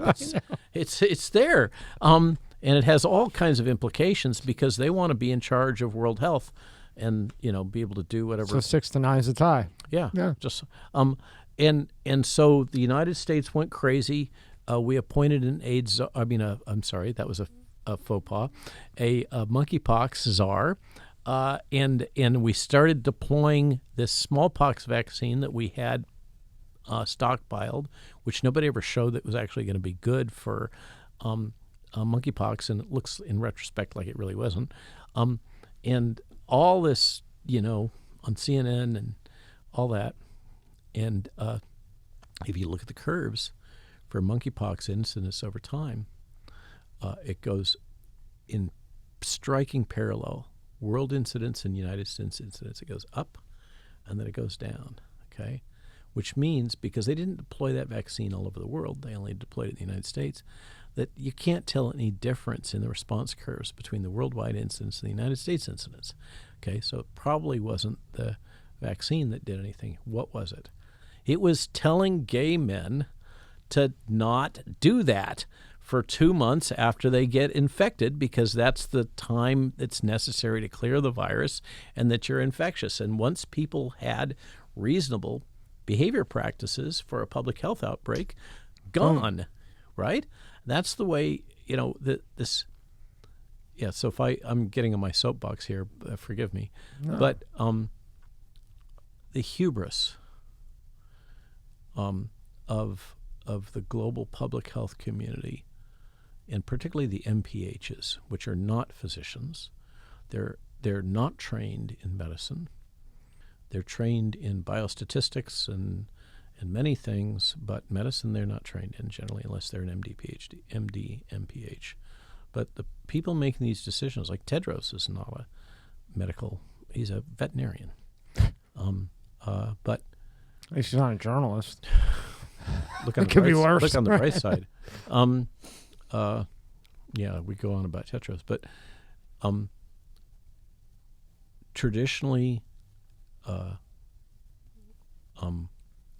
biology and the immune system are amazing, and the ability of human beings, when left to alone a little bit, left to their own devices, together with well-informed information about mechanisms of transmission and ways to mitigate your own risk, are really effective. And the idea that somehow we have so much knowledge that we can come up with something better than what has been developed over millennia of evolution in this constant battleground between infectious disease and mammals is just beyond naive. And we've seen 3 years now of examples of hubris and exploitation and and self-interest and financial gain at the expense of all of us, of our children. Lives. Yeah. If you had a kid right now, let's just say you popped out a kid. Kid's born tomorrow. My wife. His wife. My wife, I'm sorry. I'm originally from California, but it's been a long We're time. not in that type of world. Yeah. Nowadays, fucking never know. You know. Yeah. Nowadays, you and your wife has a kid tomorrow. Do you have that girl or boy get any of the vaccines? So that is a key question. And I'm hoping Candace said yes in theory, that the two of us would work through the vaccine schedule together in a series of interviews. Because a lot of people that want to hear the answer from you, buddy. Yeah, and at this point, I'm very skeptical of any of them. Yeah, that's the honest truth. And I don't want to give medical advice in any way. I had, as an anecdote, people call us all the time. It's increasingly hard to get through to me because I'm just so blasted. I can't even keep up with my text messages anymore. Good thing. You're popular. They always say. But then no news is bad news. Yeah, you feel like you're not helping people in the way that you should. At least I do. So I had these two guys, high net worth investor types, both young, both with pregnant wives, asked me this question. And I said, okay, guys, let's do it. They were like, hell, we'll pay you, give us some of your time. And I'm like, okay, we'll work through the schedule. And we did. And there was a couple of them that they felt like they should go forward with. Most of them not. Here's the thing for your listeners. And I'll start with this fun fact that I learned from Matthias Desmet, this brilliant psychiatrist from Belgium, author of Psychological Basis of Totalitarianism, the mass formation psychosis guy. And he says that the literature teaches that only about 10% of people really want to be free. Most people want to be told what to do. And under an authoritarian regime, if you're going to be the authoritarian leader, if that's your leadership style, like for instance, for me, I'm a servant leader. I could never be an authoritarian leader. That's just not in my DNA. It's not how I'm wired. But for those people that are, you want to be the harshest totalitarian you can. That's what's most effective. Okay? So Joe Biden with the famous speech and MAGA and all that, okay? If you want to go there, you got to go all in. And for 10% of the people, they do not want that, right? They want to be free. They want to live free. Most people want to be told what to do. 90% is a big number. That's the way it is. That's not good. Yeah, that's the way it is. It's less than 10% of people were responsible for the American Revolution.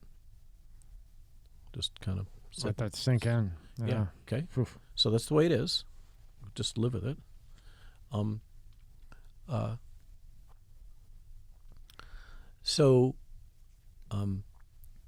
For if you are one of those people who wants to take ownership for your life and your children and your spouse. What you're saying is that I am going to own responsibility for making these key decisions. Because the option is for the other 90%, 80, 90%, just go along to get along. Do what the CDC tells you to do what the American Academy of Pediatric Medicine tells you what to do, and you don't have to worry about it. And if the bad thing happens, it's their fault. Okay? If your child gets whatever the damage is, it's not your fault. You're just following directions. Okay? It's like a lot of these things. But what about the kid? Well, there's that. Okay? but that's one way to see the world. Is I don't want to have to make those. This is one of the hardest lessons for me in medical school. I'm still kind of don't get it. I was always of the camp that when I approached a patient, it was a dialogue, and I was giving information to the patient and helping them make their decisions. Most patients don't want that. Most patients want to be told what to do. Doc, just tell me what drug to take. Okay? I don't want to spend half an hour talking about this. Yeah, I got Just 5 tell me- minutes. Just tell me what to take, Yeah. what to shoot, where to go, how much is it. See ya. Yeah. Yeah. Bang. Okay. And if you want to live that life of accepting authority and not questioning it, that you can kind of internally absolve yourself of responsibility for the consequences. There's these words like sheeple. People just kind of go along. They live in a fog. They're on their, right? Mm-hmm. And that's how they live. If you want to be one of those people who wants to take ownership and make your own decisions about which vaccination you should give your child, the consequence is that at some frequency, could be tiny, your child could have a infectious disease event that could cause them to have meningitis and die, for example. Okay? Or get cervical cancer. My wife's closest friend as a child developed cervical cancer in her 20s, and she was dead within 3 years. Sorry to hear that. Okay? It happens. So if you say, no, I'm going to make my own decision, I'm going to evaluate the data, it could very well be that vaccine would not have stopped that event anyhow. But you are going to have to live with it.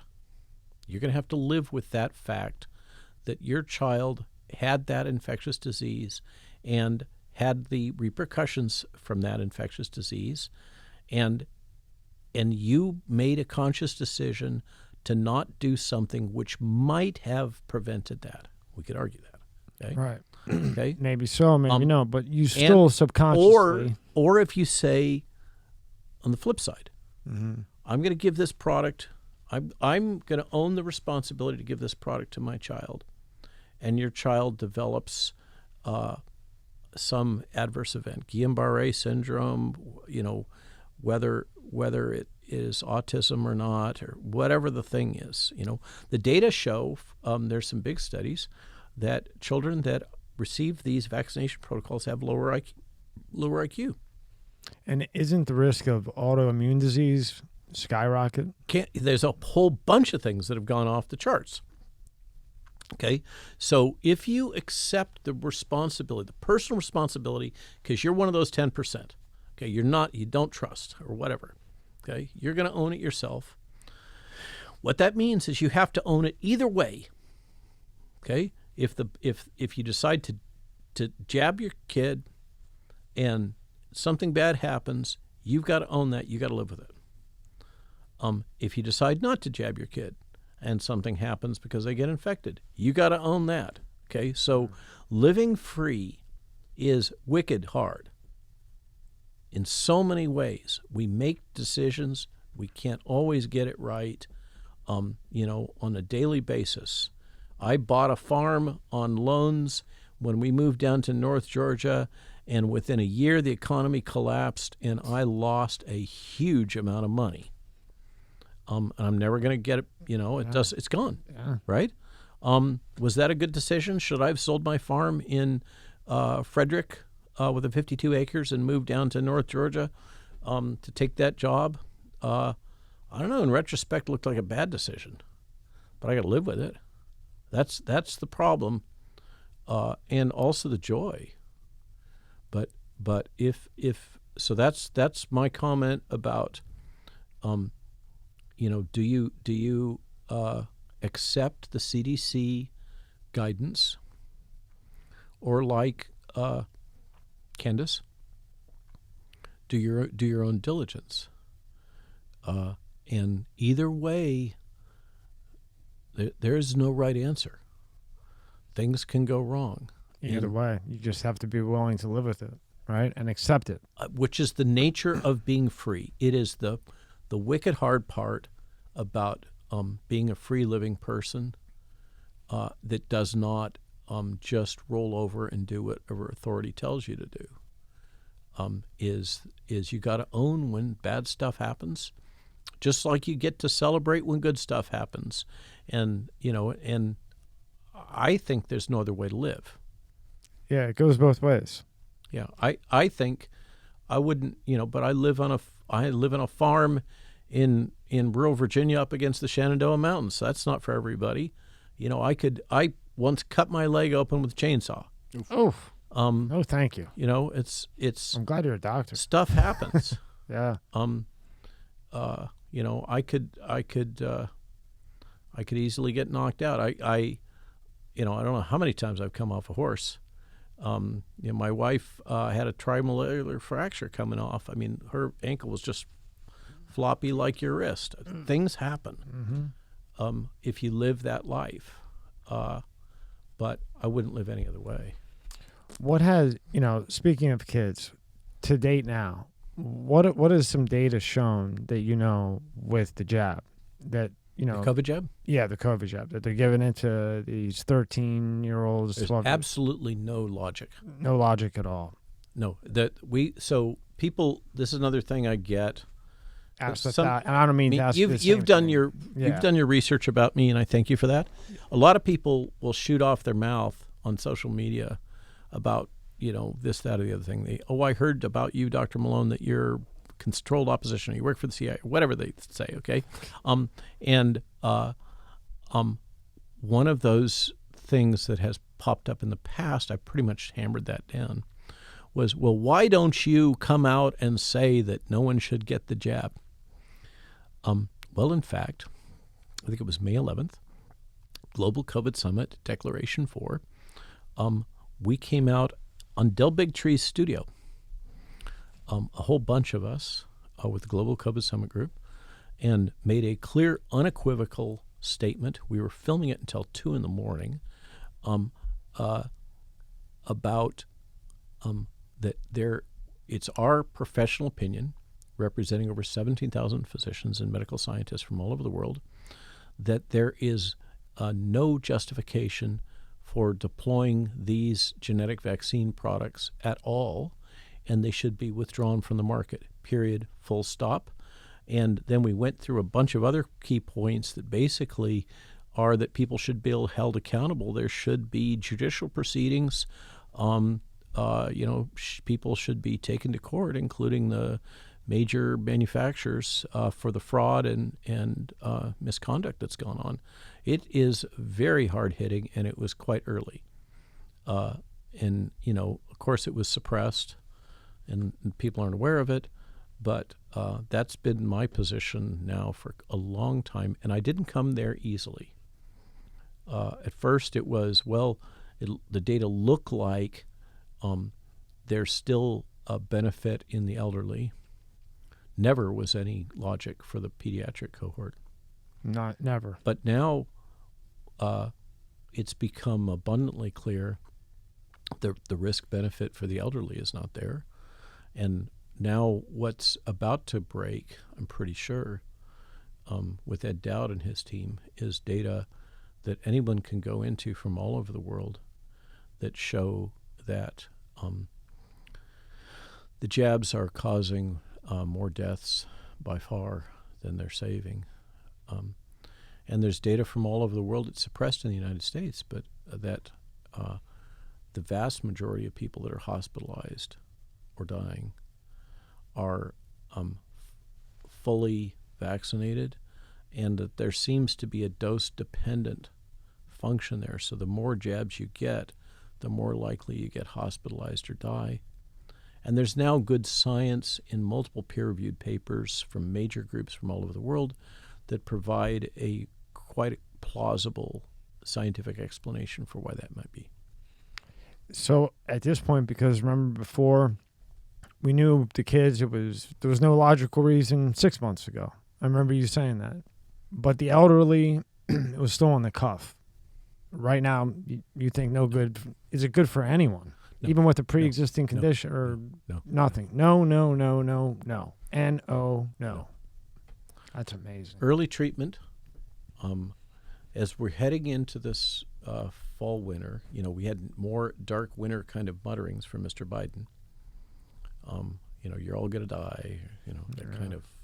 He's still pushing the booster. He is. I heard him last week Totally. pushing it. Totally. This guy's not... Yeah. I guess 10 million people or however many gazillion people. It How wasn't much enough. money did Pfizer pump into his pocket? And there's stuff coming out about that, about links with Hunter and Pfizer and China, and it just goes on and on. But does it just disappear and go away like everything else? Memory hole. You But never know. the data, particularly on children, is really clear and compelling, and the decision by the CDC, I think, is seen all over the world as evidence of how corrupted the system is in the United States. For me, remember I said that we did this first international COVID summit in Rome. Yes. The intention had been that I would be spending a vacation time in Portugal at that time, but I got, if somebody says, you want to speak in the Roman Senate, what do you say? So we did that, and then we still had some days left, and we traveled down to Portugal for a horse show, of course, and I got sucked into the world of the Lisbon intelligentsia kind of alt community. And Portugal is one of the most highly, perhaps maybe the most highly vaccinated country in the world, exceeding Israel. Really? So I did 2 extended interview roundtable things. All they could allow was 50 people in a room. That was the guidance from the government. In Portugal, you don't go against the government. History of fascism and things like that. Might get hung. So Either way. Yeah, so people tend to be very compliant in Portugal, plus centuries of Catholic Church rule. So even more so than Italy. Fun fact, Portugal is considered even more corrupt in the government than Italy is. Good to know. Wow. So any case, I get brought in 2 nights in a row for hours with 50 people. And I'm sitting there doing a Q&A roundtable. I've got a translator, journalists there, and a couple other scientists, and people in the audience. And there's this older woman, and she tells her story, and she's lost a loved one.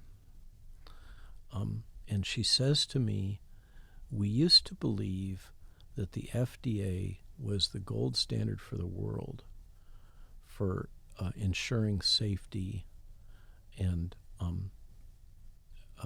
regulating drug development and vaccine development. And what we have come to see is that it is corrupt. And I had never thought of it that way. At that point in time, I was still enough in the narrative, in enough of the belief system, that realizing that we had just compromised an entire industry. We had compromised a reputation that was built up over decades in order to push these jabs. And that the legitimacy of the United States pharmaceutical industrial complex had been destroyed worldwide. When little old ladies in Portugal are telling you that they've come to realize that the FDA is corrupt, that's when... As a vaccinologist and everything you've done and accomplished, that has to be the one, because you're not a kid, not a middle-aged, an elderly lady, and you know that they're stuck on their beliefs. So when they change their beliefs, yeah, that's like trying to get an Italian woman to get over a grudge in a day. Good luck. Yeah, it was a transcendent moment where I realized the things that I had been predicting on social media, that if they kept doing this, they were going to destroy public health and the vaccine enterprise. They'd accomplished it, and I don't know where things go from here. Even now, you don't know where they go from here now. Yeah, it could go too many different ways, right? Yeah, and a lot of them are kind of dark, and that's what the book, that's the reveal, and like you said, I think that our best weapon is getting informed, and unless if you're somebody who wants to live as a free person, you have to take ownership and figure a way out of this. And I'm not sure what it is. What do we use for currency in a world dominated by the International Bank of Settlements controlling central bank digital currency? The only thing, and this is why this election tomorrow is so important, whatever the outcome is going to be, is do we still believe in the Constitution? Do we still believe in the nation state? Do we still believe in the American experience, in the American experiment? Do we still believe in the American Renaissance? Because there's a lot of forces that don't believe in that anymore, that want to take it away. I mean, the latest thing, when George Bush, number one, first encountered discussions in the press, in the lay media, about dropping the barriers between Mexico, United States, and Canada, and making this basically one nation state, not just an economic free trade zone, but one nation state. He said, that's just a crazy rumor, conspiracy theorist. I mean, you can look it up. He used the same terms that we're now familiar with. It's just a bunch of conspiracy theorists. And lately, the administration has started talking about exactly that. And what happens if they do that? It is the best way to get rid of the Constitution. I don't know, folks have, as for me, I got my little Galt's Gulch, and if things happen and suddenly I had $1 million drop into me, you know what I'd do? I'd build a great big damn fence, and I'd buy some weapons, and hopefully a little bit more acreage so I could plant more. But for most people, like you said, they want to be told what to do. Yeah, or if not, they better wake up and get with the program, because the future for them and their children is not looking like anything like what we live right now. Yeah, I never thought about it until I talked to you like this, because the question's always why, and then there's so many moving parts. It's so big, and it's just insanity. Why does anybody want more power and money? What makes Bill Gates tick? I mean, you would think he has enough by now. Yeah, I don't get it. Right? I do not get it. I don't know. It's not how I'm wired. But, I guess some people can never have enough. I don't know. Or maybe it's just the adrenaline rush. Can I do this? Can I pull this off? Can I Or maybe he really thinks that the world requires genius Bill Gates to solve all their problems, and that includes depopulation and all these other things, and you will eat crickets. I don't know what goes on in his head. And in all honesty, that could be possible. He could be completely convinced that he is doing the right thing for all of us, and we're just stupid that we don't get it. He doesn't talk to me. I don't know. But I do know that if your listeners value their ability and that of their children to live in a free world, if they're not already with the program, they better get. Quick. Last thing I'll ask you. When I saw you on Fox on Ingram, and you tore Alex to shreds, and that's a story. Yeah, he's been ignoring me, but you ripped him, and I was just thinking in my head to myself, like, Alex, do you realize who you're talking to? Do you realize who this guy is that you're going to try? He's a cool guy. I don't know him. But I wanted to know why you were in Japan. I wasn't in Japan. I was in Spain. Oh, Spain. I thought you were in Japan. No, I was in Spain, in Andalusia. So it was 2 a.m. I hadn't had a coffee. I'd woken up to take the hit. I'm broadcasting from the bottom level of a 3-level house in a little tiny Spanish town in poor section of Andalusia. And we were there for the film shoot for Headwind. So this is the series with me and Matthias and Gert van den Bosche that's very cinematic. It's got Jill and I riding horses and all that good stuff. Congratulations. It was distributed by Epoch Times. And maybe the Headwind team from Belgium will do the film associated with the book. We're currently having this discussion. Great film crew. 8K cameras, any of the wonks out there, Sandman. 8K. You want to deal with that file, Rob? These are big rigs. Yeah. And the drone and all that kind of stuff. And Take Two is my first real movie making experience. Let's do it with Dr. Malone. Yeah. So I'm there and we do the hit. I wake up, I'm sitting there, and this guy comes on and he just unloads on me. Pull up that tab real quick. Yep. And I'm like, and we'll get I see you sitting there, and you're sitting there, and I'm just, play this, Rob. I had to put this up. Here is Eric Topol. What's important, I'm amazed that the press has picked this up. This is only 270 people, and they're medical writers, nurses, all kinds of people. In contrast, the declaration in the International Alliance of Physicians and Medical Scientists, which is signed only by physicians and medical scientists, I'm the president of that organization, has over 16,000 signatories. This is a huge kerfuffle over 270 malcontents of mixed origin led by Eric Topol, who is a shill for the administration at this point. This is a non-story that's been blown up by the press. I don't think Dr. Malone does himself or those of us who are trying to raise questions about the vaccines any favors. Is this guy crazy? Does he know who he's talking to? So I'm still not sure what he's about and where he's coming from. Now, Rob, watch Dr. Malone's face here in a minute. Hit play because they do double. He favors when he refers to himself as the inventor of mRNA technology. That's clearly a large exaggeration. And we are allowed to disagree. I can disagree with Dr. Malone. He can disagree with me. The solution is not to ban us. Dr. Malone, would you like to respond? I got to give you a few seconds. Smirk. Look at that smirk. Yeah, 9 issued patents, all filed in 1989.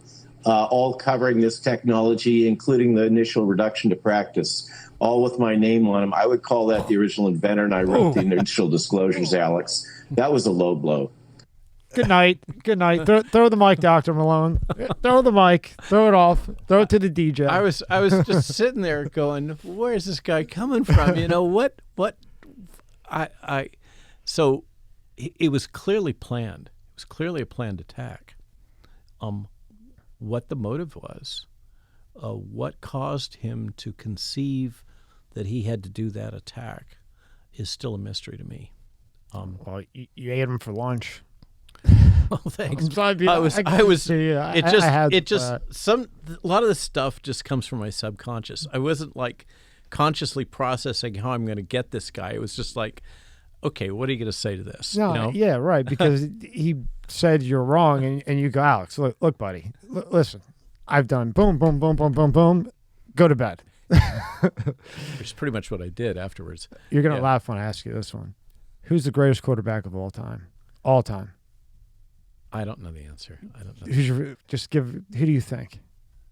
The guy from the Patriots. Finally. Yeah, done. We always do this at the end to see. Joe Montana is mine. He likes Montana. I think Brady's the best ever. Yeah. After coming back, going to a new team and winning. Comeback. Yeah. Yeah.